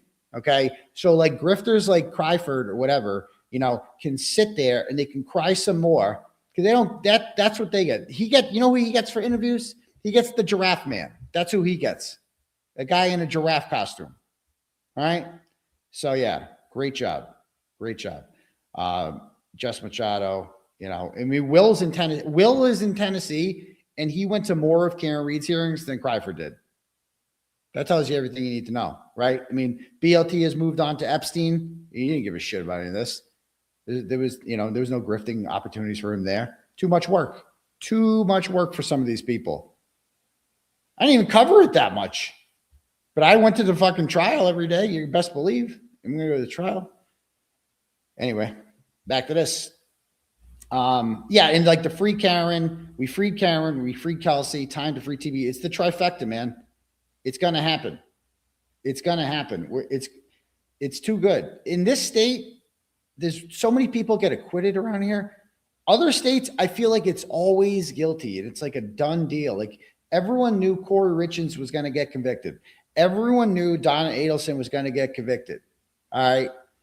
Edric Faust, is that his name? Edric Faust. That one, some people thought he was not going to get convicted. I thought he shouldn't have been convicted. I didn't even follow it. I just, the people I trust tell me he's not guilty, so I believe him. I feel the same way about Richard Allen. The people that I trust say he's not guilty, therefore I believe he's not guilty. Okay? But they still get convicted. They still get convicted. In Massachusetts, everyone gets acquitted, unless you're like Brian Walsh, which tells you that like maybe you should stop bringing people to trial that aren't guilty. Maybe you should stop like prosecuting innocent people. Give it a shot. Give it a shot. Next, the Albert Family Rock sends $10 again and goes, I know your guests will be gone by the time you read this, but I would be curious to know whether Kelsey is concerned about being vindictively targeted by the police or the DA in the future now that they've lost. It's unclear to me why the DA didn't just ditch this case, even if you accept their narrative of what happened. It's a good question. I think Karen Reed would definitely be, afraid of that. But I don't want to speak for Kelsey, but I would say no, because of what we learned there. One of the most interesting things we learned in that interview is that Bradl, or Martha Coakley rather, asked the DA, what are you looking for if she's convicted? And he said, no jail. That was fascinating. I thought they wouldn't, you know what I mean? Like, that's crazy. Hank Brennan asked for no jail for Karen Reed because all he got was a DUI. And you know why he asked for no jail? Because he didn't want to show up again. Bettero and people like him who are like more appropriate than me, they will tell you that that was like the one decent thing in the Runkles of the world. They will tell you, because they're lawyers, okay? And they don't like to, like, they're professional, okay? I'm not professional at all. They will tell you that Hank Brennan not asking for jail time was like a good thing that Hank did for once, that like that was like the one respectable thing he did throughout the trial. Not me. I would say that's him being Hank. That's Hank being a pussy, because he's too gutless to show his face in that courthouse ever again. He can't stand it. He is not doing the walk of shame. No fucking way. Hank, that was him leaving. I'm telling you, there was nothing noble about that at all. That was just more cowardice from Spanky. Just more cowardice. Don't even give him that. Thank you. But yeah, I mean, it's going to be dope, man. We're going to do this all over again if we need to. We're going to do this all over again, and we're going to win. We're going to win. Let's go. I love this movement. And Jess Machado made a great point of this on her presentation the other day. It's like all of this comes from the Free Karen Reed movement. Like I don't think I've heard of anyone that is like Free Kelsey Fitzsimmons that wasn't Free Karen Reed. Does that exist? Is there a sub group out there of Kelsey Fitzsimmons supporters who didn't support Karen Reed? I've never met them before. Okay. So I feel like we don't stop. We don't stop. Like we got that, acquittal with Karen Reed, and that felt good and all, but we're not stopping. We see more injustice, we speak out about it, and Kelsey Fitzsimmons is not, I'm next. I got dibs next. Okay. But there will be other people after me. Okay. Because they're not going to stop. It might be other counties in Massachusetts. It might be other states, but we have created a movement here that's going to last.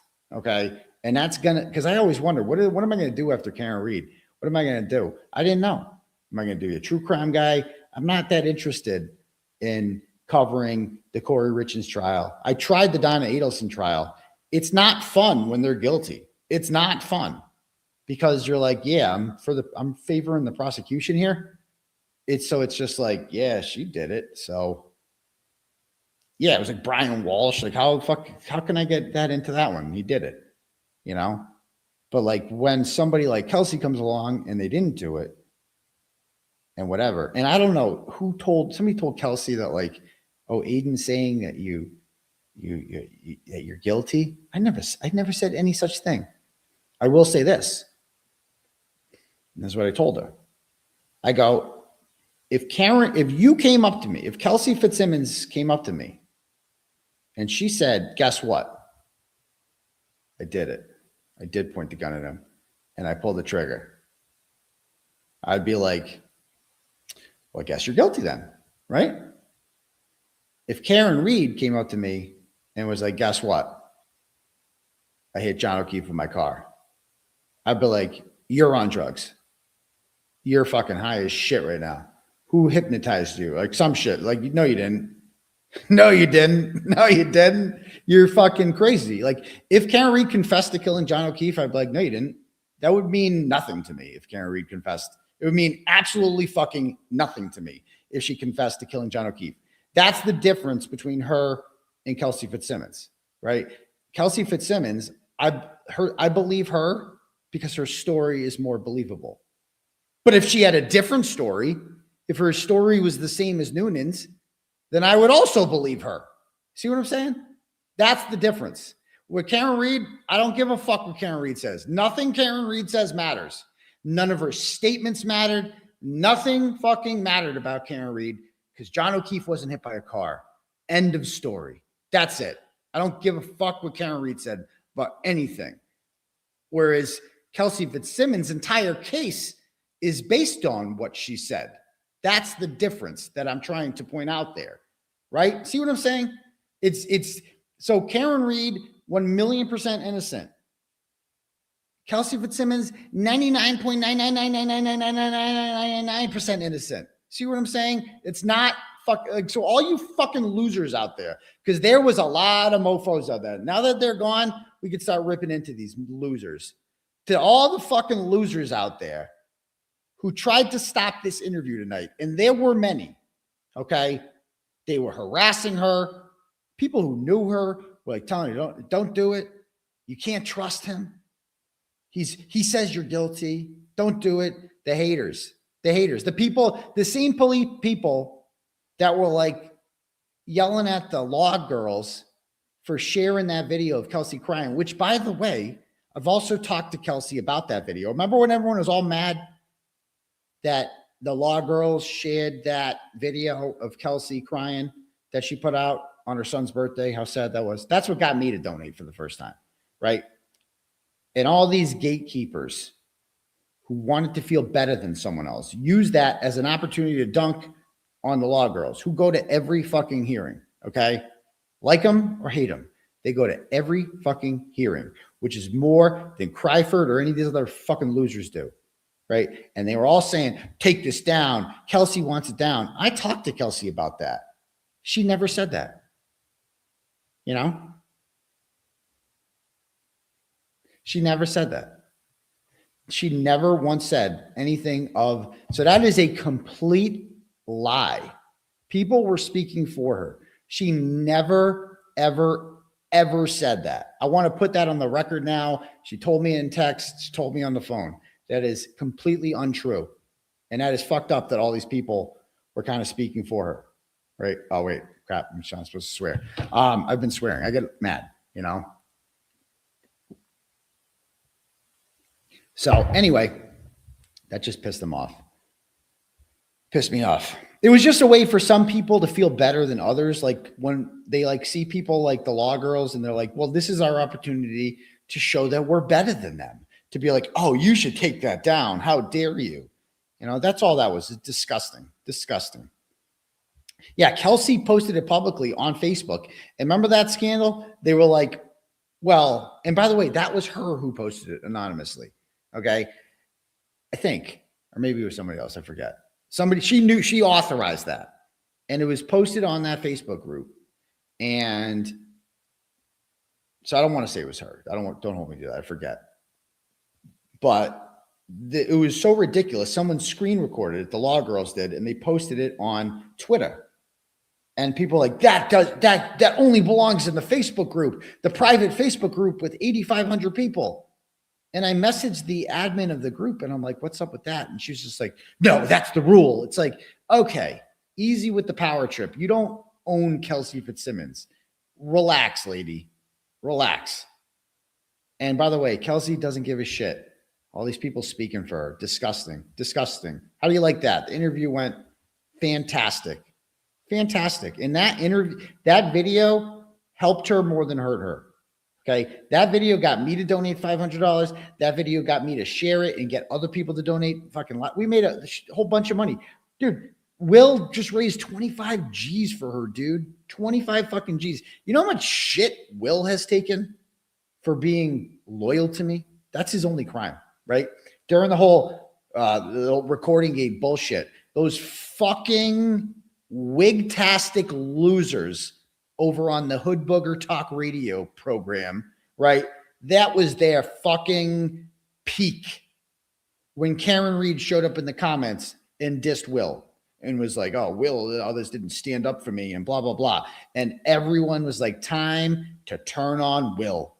Let's fucking start shitting on him. Let's shit on Nurse Kim. I will never forget those motherfuckers that did that, that turned on those people like that. And those guys, Will and Kim and others and Jimmy, they all could have turned on me if they wanted to, but they didn't because they have principles. They're not fucking losers like, oh, I just did it again. They're not losers like Hood Booger Talk Radio and, BLT and DJ Calling All Beings, that loser, that freaking loser DJ, bro. You're a fucking loser. Or Cry for losers. Losers. That's true. I can't hate on Jay Bro. He was there for the verdict. I don't think he understood the words that were coming out of the judge's mouth, but so that's what I got to say. He took a lot of shit, Will did, but he didn't care. He's just out there continuing to do God's work from Tennessee. So God bless that man. Next, Kim from Texas sends $5, goes, sorry for asking my earlier question. I didn't know if you would read questions to her or not, but do you know when her next hearing is Turtle Boy? Her next hearing? She was acquitted. Her hearing? You talk about for probate? I don't know. I don't know the answer to that. Thank you, Kim from Texas. Sharon sends $10, goes, thank you for the awesome interview. Bravo. My pleasure, Sharon. Linda sends $5, goes, hey, Turtle Dove, you are such a great interviewer. It just flows so natural with you that it puts your guests at ease. Kelsey is an inspiration. Just love her. Now keys for the turtle. A couple thoughts on that. Yeah, I mean, I like to consider my interviews. It's like Rogan. You know what I mean? It's just like you get up there and you're comfortable with the interviewer. It's like Timcast is the same way. People like those kind of programs where you have guests on and you just shoot the shit with them, right? And you keep it light and you have a good time. Like that's what people want. And so, so a family court, I guess, is the next date. I don't know. That's a good question. I don't think you want to turn family court into like a circus, though. I don't think you want like that kind of shit. April 14th is the answer. There you go. So thank you. And the second thought on that was about, like Kelsey being an inspiration. Again, I have never seen like the amount of outpouring for Kelsey Fitzsimmons, very similar to the amount of outpouring of Karen Reed. Karen Reed was bigger, obviously, because that was a murder trial. It lasted months. The witnesses were freaking crazy. This was like a much smaller version of that. But Kelsey was just as loved by the people who supported her as Karen was. And, take a lesson right there. Kelsey just made $25,000 after being acquitted. Why? Because she doesn't have a PR campaign run by idiots. That's why. She's not having her PR campaign run by idiots in flat-brimmed caps. Okay? That's the difference between Kelsey and Karen right now. Is whatever advice she's getting is good advice because she's doing the right thing and she's out there and her approval rating is sky high and it's going to stay that way, I think.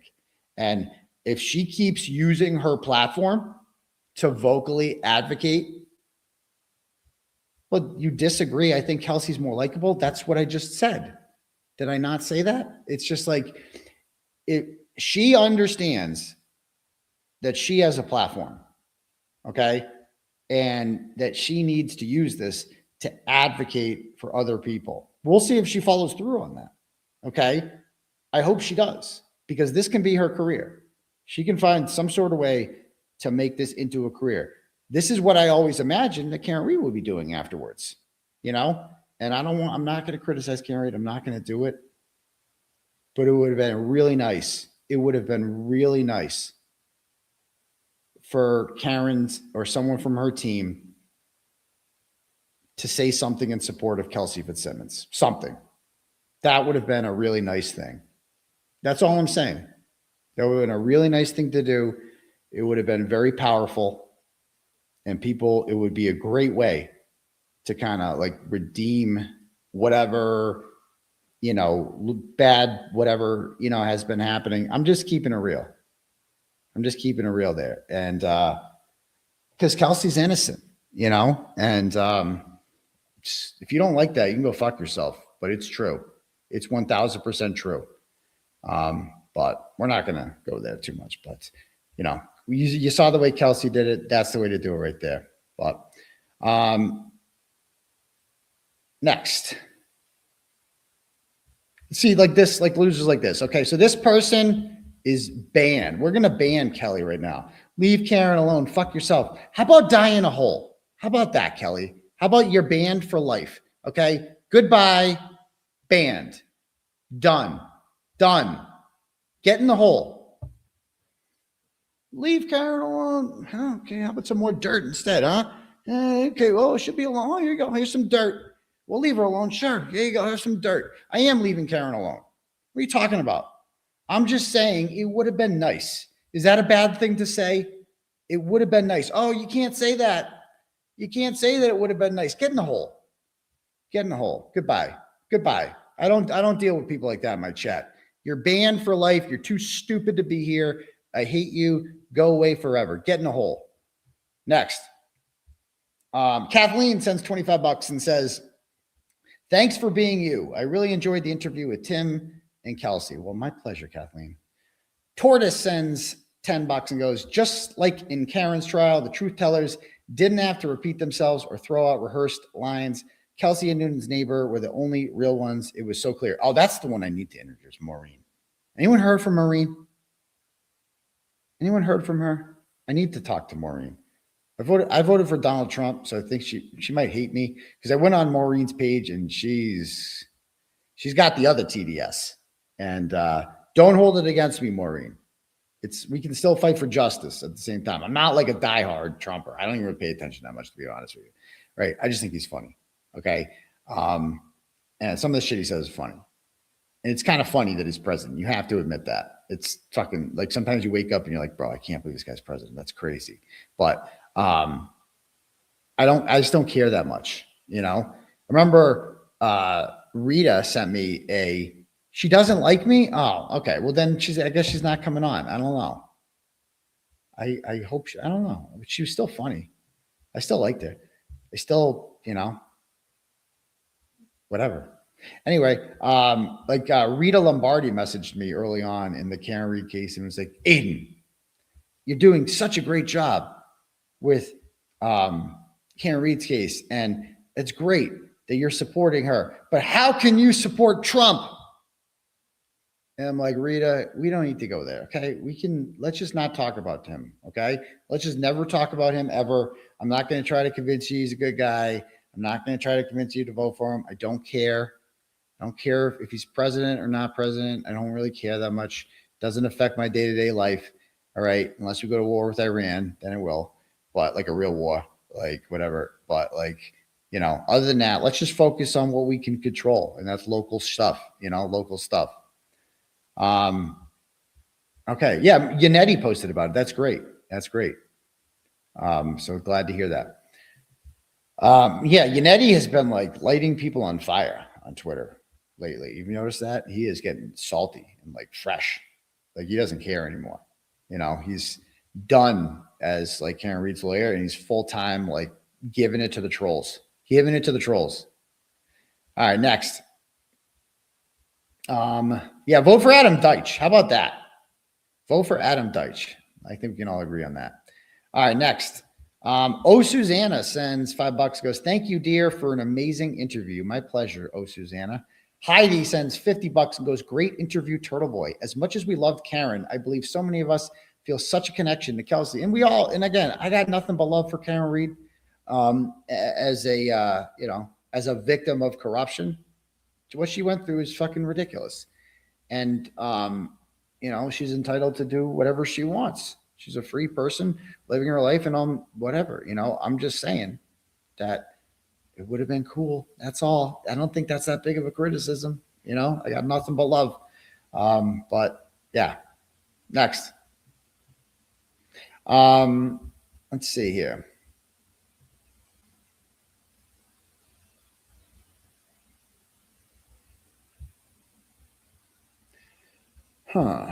Okay. Melanie J sends $5, goes, if I lived in Mass, I'd totally put all your furniture together. I'm a real whiz at that. Congrats at the new home and free Turtle Boy. Yeah. Okay. Can we talk about that for a minute? So, bro, I so appreciate all the grift, all the people that have given to my wish list, which I never thought I'd do. I did it as like a joke. I didn't think people would actually give it. I can buy my own shit if I need to, but people want to buy me shit. So like, why am I going to say no? Like, you're an idiot. Like, if people want, that's the difference between me and them, is that the people putting out their Amazon wish lists, like, nobody's asking you to do that. Nobody's like, put out, Twisted Tragedies. Can you put out a wish list? Cause I really want to give shit to you. Literally no one is doing that. And she's just putting it out like, hey guys, give me shit. Give me shit, Marlboro Reds. Whereas me, I'm like, I can just buy my own shit. And you guys are like, no, but we want to buy you shit. And I'm like, if you insist, like, I'd be an idiot not to, right? So mo Amazon, mo problems. Everyday boxes show up and I got them all. And somebody bought my daughter a vanity. Thank you so much to whoever that is. So I'm like, because it's really important for me, especially with my daughter, that I make my home a home, my house a home.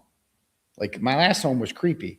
It was like, they had bunk beds. There was a lot of old people shit around. It wasn't their home. It was like a museum they were living in. And so I'm like, okay, well, let's let's make this their home. And so, like, my son's much easier. Like, he'll just come over whenever, like, whatever. He's very easy to please. He can entertain himself doing, God knows, throwing rocks around and shit. Who cares? With her, she needs a little more, right? And so I got to give her some place that can compete with moms, right? Like, that can be like, okay. And she wants a vanity. That's what she likes. And so I got to get a vanity. And so I don't know anything about a vanity. I don't even know what a vanity is. I know that's what she does. She likes it. So I get it all sent to me. And it comes in this fucking box, the heaviest box in the world. Okay. Took it apart last night. And like, what brought it upstairs piece by piece, because he couldn't bring the whole box upstairs, and throw it on her bed. Okay. And take all the pieces of wood out. They're all numbered. There's a gigantic thing full of nails and they're all numbered. And I'm like, dude, this is insane. Like, everything requires assembly. Like, the lamps required assembly. The goddamn paper towel dispense rack was assembly. The toilet paper racks were assembly. Everything's assembly. Okay. And then you're doing it and you're looking at it and you're like looking at the numbers and the letters and like, is this the right way? Is this, I'm like, and then, then this happened to me today. I've never had this happen. My freaking thumb. I am so sick of that Allen wrench. So sick of it. And then I didn't think this could happen. I'm like, I've never seen this before with an Allen wrench. Let me see. Like, it got stuck. I can't get it out. The Allen wrench is stuck in there because I did all the assembly I'm putting together this like ottoman thing that you can sit on it, but it's mostly for the linen because I don't have a linen closet. So like I'm trying to put this thing together and I got all these nails and shit, and I'm like doing the numbers, and I'm like, okay, that's the wrong way. Looking at it, I'm on step 3 when I realized that it's all fucked up. So then you got to undo it. Then you got to do lefty loosey, and you got to undo it, take them all out, and blah, blah, blah. And me, I just wasted an hour of my fucking time. So I got a pep talk from somebody called the Purple Kool-Aid Man. I'm going to play this pep talk for you. Listen to this. Hey, if you're able to send that shit to Olivia, specifically. Hold on. All right. Hold on. Wrong one. Hold on. Wait, hold on. Hold on. Wrong shit. Hold on. Okay, I'm in the middle of a workout, but I just have to sign this. Okay, Aiden, there are certain things that you don't do when you get to your level of success. Mowing the lawn, doing manual labor, putting furniture together. Okay, these are things you don't do anymore. Because you know why? Because you're losing money every minute you spend doing this. You know why? Because your time is worth about $2.50 an hour. You can pay someone $25 an hour to do this stuff. So every minute you spend moving, putting furniture together, cutting the grass, doing this shit, you're actually losing money. You're not saving money like you think. It's not 2018 anymore where you need to do this shit. You need to pay people to do these things for you because your time is so fucking valuable now. It wasn't 5 years ago, but now it is. You need to be paying people to do everything that doesn't revolve around your channel, producing content, writing articles, period. And like I said, every minute you spend doing this dumb shit, you're actually just losing money because you're wasting your valuable time. So hire people to do this stuff. Hire them. You pay people to do the things that you used to have to do when you were making a certain amount of money. But nowadays, bro, your time is so valuable. It's so valuable. You can't afford to waste a minute on this dumb shit. So that's our business 101 lesson for the day, okay? When you think you're actually saving money by doing this yourself, no, you're losing money because your time is so valuable these days. Think about it. He's not wrong. It's just because I have like not poor person mentality. Like I have working class mentality, right? Now I'm like kind of upper middle class. So but I got to get out of I have working class mentality. I would never hire someone to do that. But now he's right. I could spend the time that I'm spending assembling this, I could be making videos, producing content, doing something, that's how I make money. And so it's like, I don't know so everyone's like TaskRabbit. So I'm going to do that tomorrow. I'm going to hire somebody to put my goddamn daughter's vanity together. But I don't know if so I looked on there, they charge by the hour, right? So one guy charges $40 an hour or whatever to do that. What happens if he struggles with it? Like, what happens if he takes too long? Like, what happens if he's a moron? Do I still got to pay him by the hour? I feel like I should play like a flat rate. Like, bro, I'll give you $200 to put this shit together. Yeah. Like, yeah, people want to help. Like, I'm willing to pay. That's the thing. It's like, I don't want handouts. Like, I will say this. A wonderful gentleman by the name of Matt. I don't even know Matt's last name. He's awesome. He messaged me on Twitter, and I'd like to promote his business if I could. So, Matt, send me your thing. Matt came over here, and he just messaged me. He's like, I support everything you're doing, and I want to, help. I want to, how can I support you? I will mount your televisions, okay? Because I don't know how the fuck to do that. I would have got a stand, right? And he's like, that's what I do. That's what I do. He's like a handyman. So he comes over, and I got a 75-inch TV. You should see my family room. Bernie and Phil's, and it's like this perfect wraparound couch. And he sat on it. He's like, I never want to leave this couch. And I'm like, holy shit. And it's like, you need a nice TV and you're mounted. And he just puts it on the wall. And he's like, it's just the room. I didn't want to leave it today. It was like the greatest experience sitting there. My son didn't want to leave it. He's like, this is awesome. We watched that most amazing basketball game there with UConn. Holy fucking shit. Oh my God. Duke needs to fire John Shire like tomorrow, by the way. I have never seen a team collapse like that year in and year out. This is Duke, bro. You don't need a man. Hey, stupid April. Okay. Don't make me put you in the hole. Okay. You don't need a handyman to mount a TV. I'm retarded. Okay. I don't know how to do anything. Look at me. Look at this picture right here. This is me attempting to build shit. You want me to mount? I don't know how to mount a TV. I don't even know where to start. And guess what? I don't want to learn. I don't care. I don't want to ever know how to mount a television. There's something I don't ever want to know how to fix my pipes. I don't care. I just want to pay someone else to do it. Okay. I want to be good at what I do. And a lot of these people are like, a man should know how to fucking do that. Yeah, well, I don't give a fuck. I guess I'm not a man. What do you want me to say? I don't know how to do any of that shit. I don't want to know how to do any of that shit. I don't want to learn. I don't like it. I don't want to do it. I like making YouTube videos and I like fucking breaking major news stories. That's what I'm good at. So get in the fucking hole, April. I like you, but you don't make me put you in a hole. So yeah, anyway, what was I saying before I got distracted there? So Matt did an amazing job. He mounted my television and then he mounted it in the bedroom. Actually, you can see it right there. It's like almost to the side there. And it was awesome. And he then he came over and he's like, he goes, yeah, I did this like rich person's house. And they had like these shades that go up and down that are like $2,500. And they didn't want them because of the colors. So they just threw them out. And so I had like these $2,500 shades that I can just come over and install for free. And he comes over, he puts these shades in because there's a glare on the TV.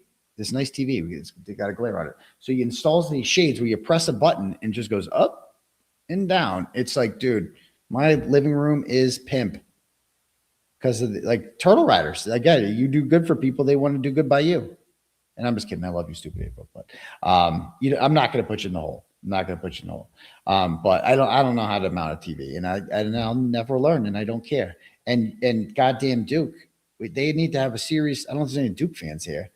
I told my son I want him to go to Duke because that would be a fucking cool experience, but not if they keep losing like this. Dude, they blew a 7-point lead to Houston in the Final Four last year. Okay? We missed that because it was during Turtle Boy Canton Trivia. 7-point lead. They just blew it. You know how hard that is? And tonight, holy shit. I mean, double digits, they were down most of the game. UConn was up by 2 points with the ball, less than 10 seconds left. You don't even have to cross half court, right? And idiot takes one extra dribble, the smaller bruiser there. If he didn't take that extra dribble and just thrown it, they would have been fine. He took that little extra dribble. They intercept it. Freaking Mullins, the freshman there, shoots it from half court almost. Swish. I'm like, oh my, that is the most UConn thing I've ever seen. I hate UConn. Hate it. You know they're going to win. You know they're going to win the whole thing. You know it's going to be UConn, Michigan, because that's what Michigan does. Michigan loses championship games. Michigan and Gonzaga. That's their specialty. How many championship games? That's all I know Michigan does is they make the championship and they lose. The Fab Five did. Trey Burke lost it. I mean, I feel like it happened a couple of years ago. Michigan just loses in the championship. And UConn, they win when you never expect them to win. They won in 2014 when they were a 7 seed. They won 3 years ago as a 4 seed. Now they're a 2 seed. Of course they're going to win. And that pains me as a UMass fan because we're like a bigger state than them and we suck. And then there's UConn, which is a cut-through state. It's like the Belgium of New England. It's like, what does it even exist for? And it just like the Merritt Parkway, in traffic. And they're just unstoppable in men's and women's. They're going to win them both. I'm telling you, it's going to happen again. Sucks. Obviously, I'd like Illinois to win the whole thing because they're the only ones. Or Illinois, Arizona would be good finals, right? But it's going to be UConn. It's going to be fucking UConn. After that game tonight, everybody knows it's going to be UConn. They shouldn't even play. They're going to win. It pains me. It pains me, but UConn's going to win again. Again. Anyway. Yeah, Duke was up. Duke, bro. Duke. That, people didn't mind it because everybody hates Duke. But anyway, back to this. Okay. I don't even remember where I was going with this, but yeah. Yeah, so I'm gonna pay somebody. Fuck it. I'm not doing this shit. All right, next. Emmy Anessa sends $100. Woo! And thanks, Emmy, and says, I've been waiting for the perfect time to send this message. I've had a really rough few years. You've helped me through it. Instead of having pity party for me, I freed Karen Reed and Kelsey and work on you next. I love you and fuck Turtle Boy derangement syndrome. Well, thank you so much. Yeah, we all freed it. We did it, Tommy. We did it. We did it. So thank you so much, Emmy. And I'm glad, and I thank you for your support. I really appreciate that. Next. Indie Girl Gittery sends $10. Goes, great interview, Aiden. It was great to see Kelsey. She is a beautiful soul and love Bradl. We are now on to free Turtle Boy. Well, thank you so much. Yeah, he's the best, right? And I'm glad we asked him about the closing too, because a lot of people gave him shit for that closing. And like he said, it was all by design. It was all like, yep, we knew he had it in the bag. Kept it short, sweet, and simple. There we go. Thank you. Yeah, if anybody wants to help with the vanity, just message me. And we can hook it up that way. All right, cool. Texas sends $5 and goes, you don't have to read out loud. Oh, okay. Oh, I know. Icky Baby sends $100, goes, I haven't heard anybody talk about when Kelsey was on the stand and testified to her phone call to Justin when they were going to meet at the park. And Justin said, my mom gave me money for gas. What the hell is that? He's a 30-year-old father. My mom gave me gas money. Get the hell out of here, Justin. Thanks, Uncle Turtle Boy, for talking about it. I mean, you heard me talk about it. Yeah. You know, when she was on the stand, she testified to her phone call to Justin. Yeah, my mom gave me money for gas. Yeah, I don't know. He couldn't find it. I guess he lost his debit card or something. I don't know, bro. Can't you? What about your phone? You don't got a thing on your phone for that? You know?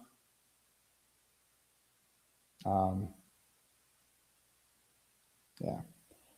Oh, I forgot to ask about that. Yeah. All right, cool. Next.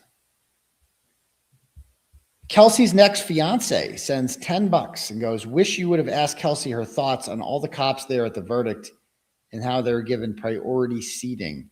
I did ask about Houston and, you know, what they thought about them. But again, I don't want to go, dude, I'm not, see, that's an answer where she would have like started shitting on them. I'm not trying to get her to do that. I wasn't trying to give them any, I care about Kelsey Fitzsimmons. I don't want to hurt her. I don't want to be the guy that asked her a question where she ended up hurting herself. So I knew a question like that could hurt her somehow. You know, I wasn't asking about Noonan, Justin, or the baby. I stayed away from those three things. You know, the closest I came was like, what about Houston? You invited him to your wedding. What's that like? And even that was like teetering on it. And then we got into Michelle and Bradl was like, it's hard stop there, you know? And yes, I'll thank the new members. Geez, we got a lot of new members tonight. Freedom Keeper, William Miller, Colleen, Double, Carrie's been a member for a while. Okay, New Hampshire woman says, got your back, Kelsey. Welcome, Kelsey, from Where the Lucky Ones, Cop's daughter. Aiden's a journalist, a satirist, an activist, and entertainer. Yes, absolutely. Nina, bus stop. Oh, best guests, Jen Toxic said. I got the best guests. Joel does. Yeah, right. He wishes. Excited to be here. Thank you, Nina's bus stop. Oh, you're back. Nice. Nina's back. Nice. Prestige, great to see you. Thanks for gifting 5 membership crumbs. Ruth Ann, thanks for gifting a membership. Appreciate that. Tortoise Interference is a new member. Another new member here. Leah MM says, way to go, Kelsey. So excited for this. Betty says, happy So happy, Kelsey. And now, Caden, your beautiful baby. Thank you, Mr. Bradl. Thank you, Turtle Boy. You're next to be freed. Yeah, every day she's closer to seeing that baby, I'm telling you. And I was not going to do anything to fuck it up. No siree, Bob. No way. Congratulations, my Biffle says. Awesome. Hellfish says, smash the like button and subscribe. Congrats, Kelsey. Absolutely. Michelle's a new member. Jody gifts 5 memberships. Great to see that. Ohio sends new member. Great. Congrats, Kelsey, says Karis. Life of a New Hampshire sports mom. Welcome. Another new member, Heidi. We got Bradl is the GOAT from the Young Cryford. We got Steph is a new member. We got 35 things from members here. Strange credulity. The world is watching, and you have an army standing with you. Me or her? I think both. There we go. Jody gifted 5 new memberships. Thanks, Jodes. Jen says, great interview. Thanks, Jen. Lawyer You Blow is a new member. Welcome. 420 Imam of 3. Awesome. Great interview. Now it's time to free Turtle Boy. Amen, sister. Veo's a new member. Great to see. New Jersey. Kathy, excellent interview, Professor Turtle Boy. You are very good at getting people to relax and talk. That's what I do. That's what I do. Jory is a new member. Welcome. When we got the Goodman says, great hangout, Dr. Turtle Boy. See, this is why I need to hire somebody. I mean, this is a lot of members. I'm going to have more members than Glera soon without the petty streams. This was a kick-ass interview. Thank you, that girl. You're killing it. Great tweets, by the way. I love you. Miss Jenny J says, proud of you, Aiden. Oh, thank you. I'm proud of you. Angel Baby says, Kelsey's beautiful inside and out. Awesome. And Rat House Media, the chat rats, gifted 5 memberships. You the man or woman or whoever. Thanks. Let's see. We got Mama Deb sends $10, goes, great show. Interview daddy. You could call me interview daddy now. I like that. Jen Stockdale sends $25, goes, the haters are going to be pissed. Not only did Kelsey like you, she respects you. Great interview. Thank you. Yeah, I thought, didn't Cryford say that she should she doesn't want you there, man. You got all these witness intimidation charges. Yeah, she don't seem to give a shit, bro. Let me know when she comes on your show, Cryford. Let me know when that happens. Thanks. Next. Erica Madden, our old friend here, sends $50, goes, Kelsey needs a real man. A man with honor and integrity, a man who is trained in martial arts and won't run from a scary situation.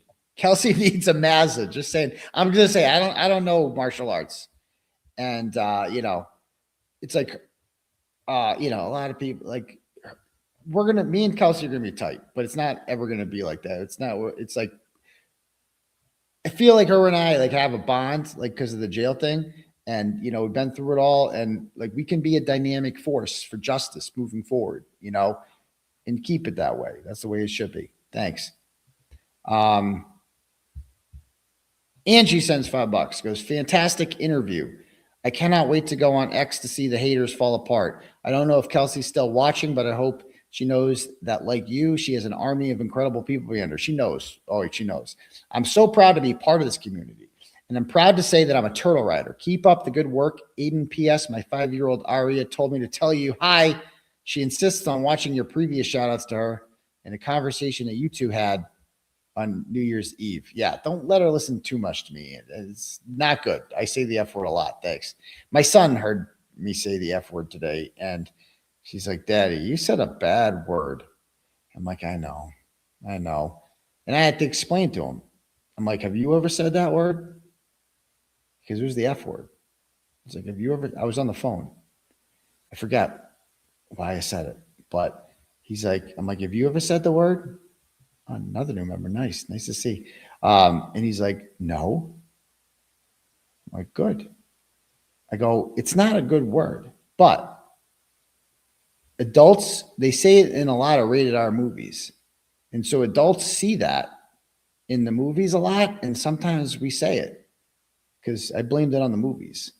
I'm like, we say we're not supposed to say it, but that's why you hear adults say it is because we watch too many movies. But it's not good, and I shouldn't. I'm trying to work on that, So he had to lecture me. It's a grown-up word. It's not a good word even for grown-ups, but it's not the end of the world if a grown-up says it. Whereas a kid should never say it. If your 8-year-old kids use dropping F-bombs, you got issues as a parent. Where'd you grow on? Thanks. Next. Mark R sends $25, has no comment. Thanks, Mark.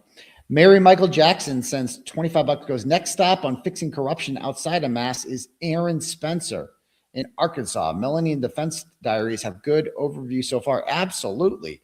The mofo that was just defending his daughter and recently got elected sheriff. Yeah, good. By the way, good luck convicting him. Good. That guy's going to be just fine. It's bullshit that he's got to go through it. But that guy's going to be just fine. The fact that the people are like, oh, and it's Arkansas too. I've never been to Arkansas, but I would imagine that the kind of guy who kills somebody who's kidnapping and raping kids, right? Especially when it's his own kid, is going to be pretty popular in a state like Arkansas. Like, I would guess that's a really good state to do that in. You do that in Massachusetts, kind of iffy. There will be people that support the pedo in Massachusetts and the rapist. Like, trust me, like, it's, go to Cambridge or Belmont, go to one of those towns or Newton. There will be people who support the bad guy, right? Not in Arkansas, okay? Not in Arkansas. A father who protects his kid, right, from a pedo or rapist or a kidnapper, whatever. I don't know the whole story.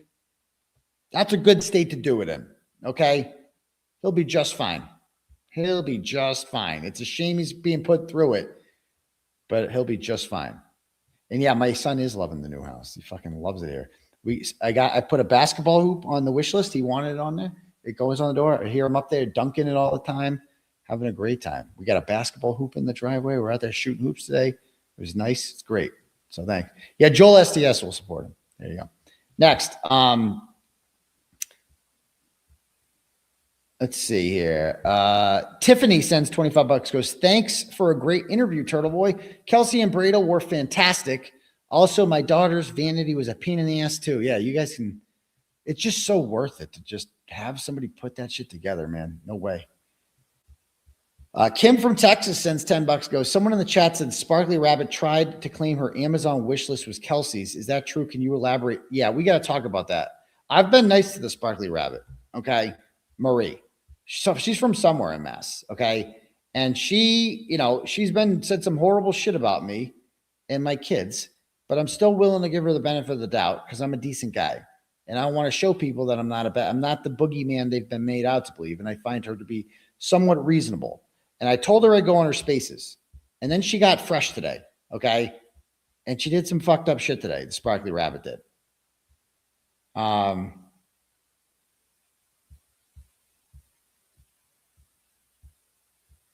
Where'd it go?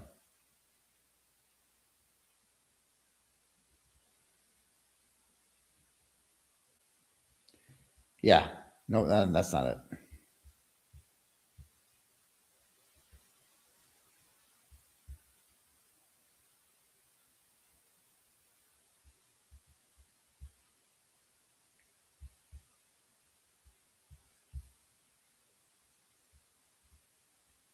Where'd it go? Did I delete it?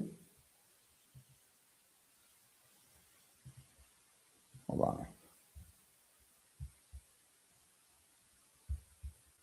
Did she delete her tweet? So she had some tweet. It looks like she took it down. Oh, no, there it is. Here it is. Look at this shit.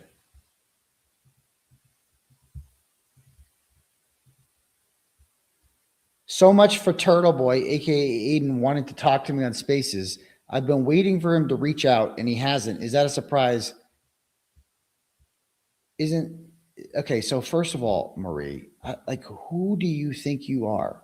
Calm down, okay? I have a lot of shit going on in my life. I also have 165,000 YouTube subscribers and all these people, and you want me on your thing? Relax. The fact that I'll even humor you by coming on, it will be your biggest audience ever. Just enjoy that. Who do you think you are? Who do you think you are? Seriously. That you can be like, oh, he hasn't come on me. Who are you? Me even telling you I'm going to come on is a gift, even if you don't like me, because it's going to be your biggest audience ever. Okay. And I'll come on your spaces and answer your questions. Okay. Relax when I get the chance. So I said, calm down, Marie. Okay. I've been covering the Kelsey trial all week. Okay. That's what I did all week. I drove back and forth to Lawrence. All right. I'm watching my son alone currently. Right. So not really can't do much.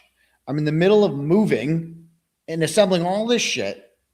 Yesterday, my mother was honored at UMass Medical School for donating her body to science. And we attended the ceremony. And then we had a little luncheon at my dad's house afterwards. So that's what I was doing all day yesterday. My mom gave her body to science and we went there and there was this lovely ceremony with all the med students put together and they were like thanking us. I didn't do anything. My mom did. So they're thanking everyone who's basically dead. Everyone who's being honored there is dead. And like they were like, you should have seen these med students at UMass Med School. They were like, thank you so much for honoring us and like allowing us to learn. Like it was like, you're welcome. I didn't do anything, but you're welcome. And then when we left, all the med students, they formed like a tunnel and they gave us they were clapping for us. And I'm like, bro, I didn't do anything. My mom died, but that's about it. I don't know. I got like a standing ovation. Like it was crazy. And then we rode that high and we went to my dad's house and we had a luncheon. So that's what I did. So I'm sorry, Marie, that I didn't interrupt that moment with my family to go. And then I went to the Celtics game the other night too, because another amazing turtle writer named Chris gave me tickets for free, 4 free tickets. We had a great time. Great time. Went down there. We were there with Trent's mom and my son and her nephew, and we had a fantastic evening at the Celtics with great seats. We were like 10 rows behind Betrayal in Bradl. It was awesome.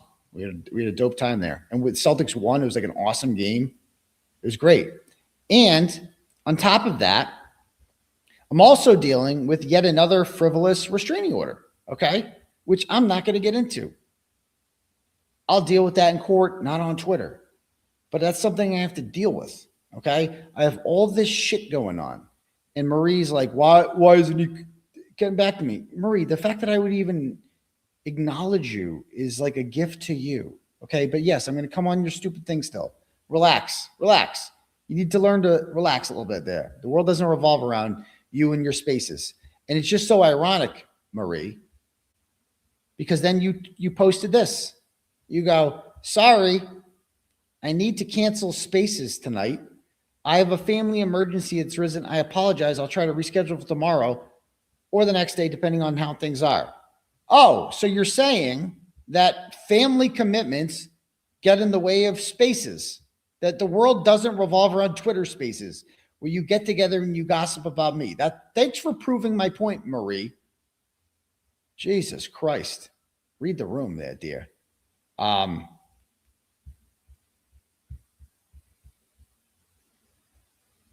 Yes, and then she said something else here. Did she take it down?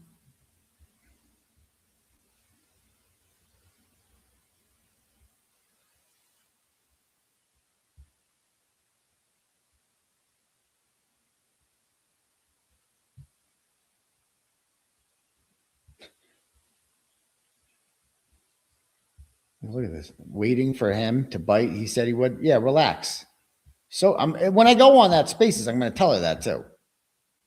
You know, like you relax. You need to learn some respect for people there, Marie. Relax. Okay. So anyway, so the person who wrote the chat said this. So this person, look at this. So I don't know if you guys can see this. So this is Kelsey's stepfather, William Page, and says, there's been almost $50,000 raised this week for Kelsey and her fund. Also, so much being bought from the Amazon wish list this week. Because remember, she's got to furnish a whole new life for her and her son. Okay? She lost everything. Thank you a million times over for my family. Time to get Caden. and somebody goes, where is the wish list, please? And then Marie posts a wish list. Okay. So what is the assumption here about this? I got to screenshot this and make it bigger. I'm going to screenshot both of these.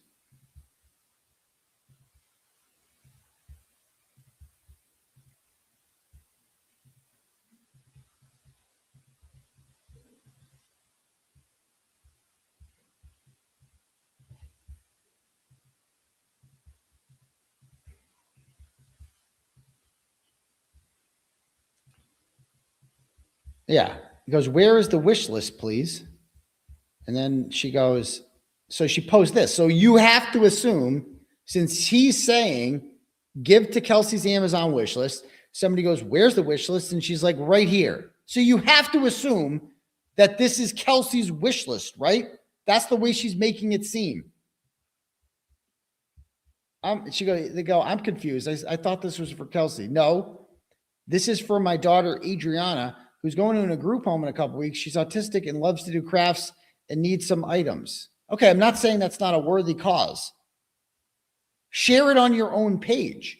But like, this is the way she responded to Kelsey's stepfather, who's saying, yeah, okay, oh, thanks for giving to the wish list. And someone's like, oh, you got a link to the wish list? And she's like, yeah, right here.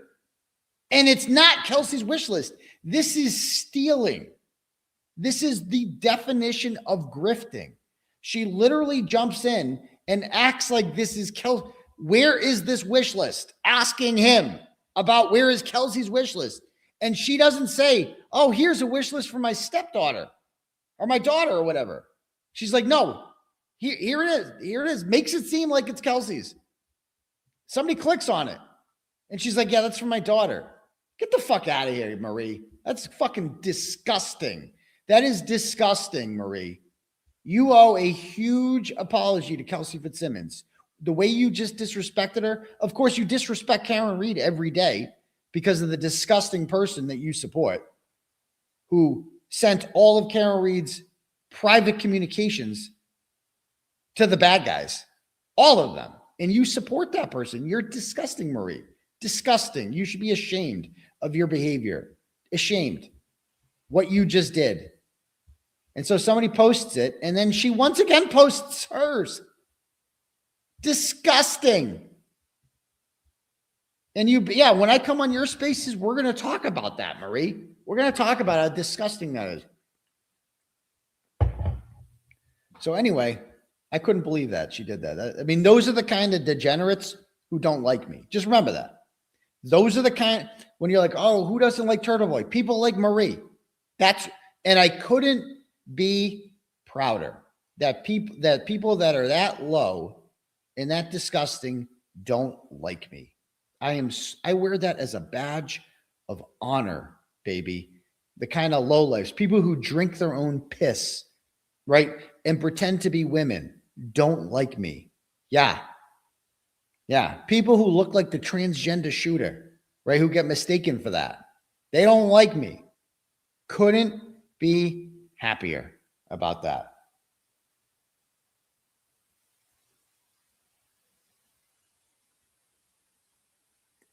All right, next. Long story. Next up, let's see here. It's Adam and Eve, not Adam and Steve Deitch. Okay. Says hashtag fire buddies. All right. Andrea sends $5, goes, listen, Turtle, you need a nice wooden storage chest for the end of your bed. That's what I got. I got like an ottoman, a cushion with a nice cushion on top. That's what I got. This is exactly what I put on the list. And again, that's when the wrench got stuck, when I was putting that together. I didn't even make it to the vanity. The young Cryford sends $5, goes, my friend Mare is looking for work. You can hire her to assemble everything. She do some bunk beds for a guy I know. Oh, yes, very cute. That will not be happening. I will not be, again, I can't be within 100 yards, and I will not be doing that. And we will litigate that in court. Okay, not on the YouTube street. So thank you very much. Not today, Satan. The Albert Family Rock sends $10. Goes, shout out to Broken Baker, whose coverage of this case. Oh, another one. Again, I should have shouted out to the Broken Baker. He's been all over this as well, sir. I don't mean to disrespect you. Keep up the great work, sir. I salute you. And they came after you too, right? For your Broken Baker, most underrated person on YouTube. Love the Broken Baker. Okay. And he says, also in Bradl's shoes, also in Bradl's shoes during closing, I would have been tempted to ask the judge, could opposing counsel please stop waving a gun around? I know. It would have been so tempting. Next. Nancy sends $10, goes, awesome to see you in your element doing great interviews. It felt like it flew by. Side note, what do you think of Krowski's 1111 neck tattoo? I didn't see that. But yeah, he is representing the Plymouth pedos there, who Turtle Boy first broke that story. We're going to have more on it coming soon, so stay tuned. Thank you. Next.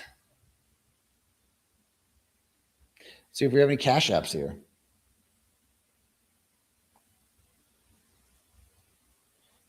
Marianne sends $20, goes, do you think Judge Kathleen watched tonight? Is that Neyman McCarthy? Is that her first name, Kathleen? Probably. They're all watching. You know the Elaines are watching. You know the Elaines were. They were waiting for Kelsey to say something they could use in family court. Those grifting motherfuckers. Oh, those mofos. Jeffrey sends $10, goes, Proctor's friend would call Justin a broke-ass bitch. Yes, correct. Callie sends $5, goes, I bet you can mount a fridge. That's true. Anything in the kitchen, I'm good at there, Callie. You know, you best believe. You best believe. Like you said, it's already been christened. It's already been done. Emily sends $5, goes, you never showed that nasty space Marie did that I sent you. Can we save that for Tuesday? Remind me on Tuesday, Emily. It's disgusting. Disgusting what they said. Yellow Ledbetter Cumming sends $5, goes, need a drill with an Allen wrench attachment. For real. For real. It's just hard. You get it stuck in. Okay. Then it comes out. You're like, fuck. Came out again. You start twisting. Fuck. It came out again. So I stuck it in so hard that it literally won't come out. Give me a break. CFS Kelowna sends $50, goes, Kelsey's bridesmaids are the new house witnesses.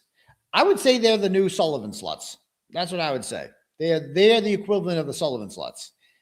Irrelevant, stupid, and being cunty just because they can. That's what they are. Thank you.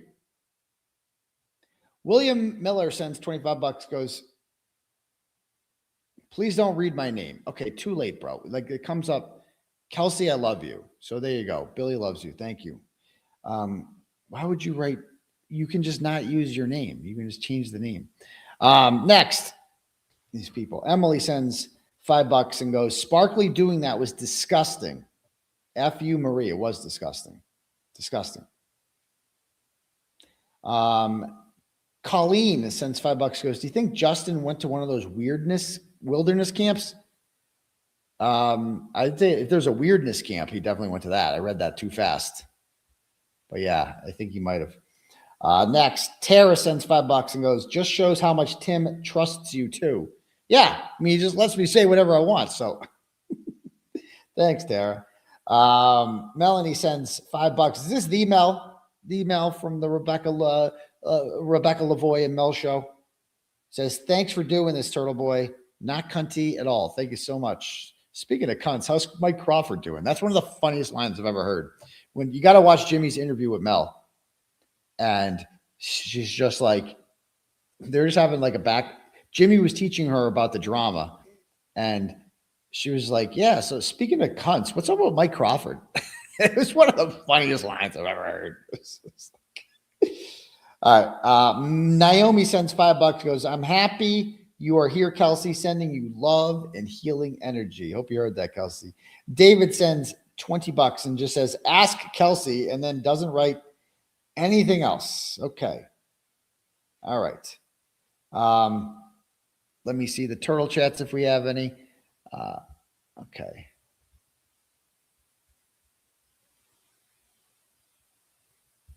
Now we're good.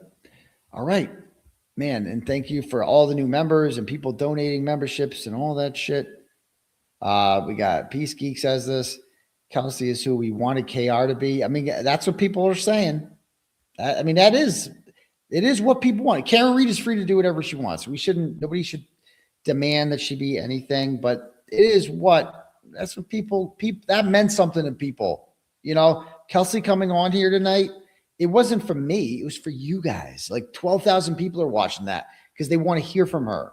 You know, they don't care what platform they just want to hear from her, you know? So that's it. That's it. Debbie, thank you for being a member, and thank all you people. Thank all you guys. Great interview. Thank you, Rebecca. Free Turtle Boy next. Absolutely. All right, cool. Let's see what the chat's saying. Anybody else got anything to say before we call it a night? Good show. Good interview. Good crowd. Good vibes. Back at it tomorrow. All right. So we get a bus stop live tomorrow. I live much closer to my kid's school now. He could walk. He could do the walking line now. But for some reason he wants to go in the bus. So we're literally going to drive like 3 miles in the wrong direction tomorrow morning, just so we can go to my ex-wife's house, who's not there, and he can go on the bus. That's what we're doing tomorrow. For some reason, it's up. Kids have the craziest ideas. They don't make any sense at all. Like nothing he wants in life is logical at all, ever. Like the things that he wants. But that's what he wants. So that's what we're going to do. So if I was him, I'd be like, let's just walk to school. But he doesn't want to do that because it's going to be nice tomorrow too. So yeah, I did get her a chair for the vanity. I put it on the wish list. It hasn't arrived yet. See, sometimes that's the thing about the wish list is you don't get to see when shit's arriving because other people are paying for it. And some of those people don't have Prime. And that's okay. But then it's just like, some shit takes longer. Yeah, he does have a bus buddy.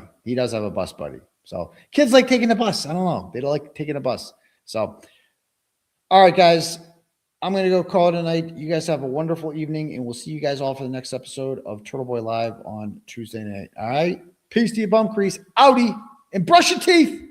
Top down, riding down Main. It's a clear night. Screens glowing blue. Got the facts in my headlights. Commonwealth tripping, but the truth stay calm.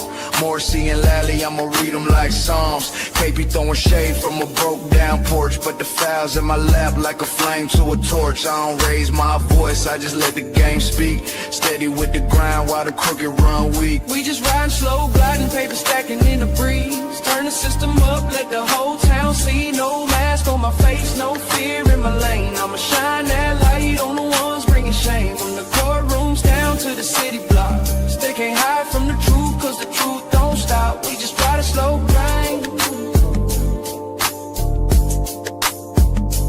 Midnight oil burning, pen hit the pad slow. Every word cut clean like the rims on the 6-4. From Boston to Brockton, the whispers all hum. Turtle boys riding in the reckoning gon' come. Lally in the back room, Morrissey on the phone. Trying to twist the narrative, but they can't postpone. I'm just sipping on the facts while the city play pretend. True, got no curfew, I'ma run it to the end. See, this ain't about fame. This about that long game. You can duck, you can weave, but the truth still call your name. We just riding slow, gliding, paper stacking in the breeze. Turn the system up, let the whole town see. No mask on my face,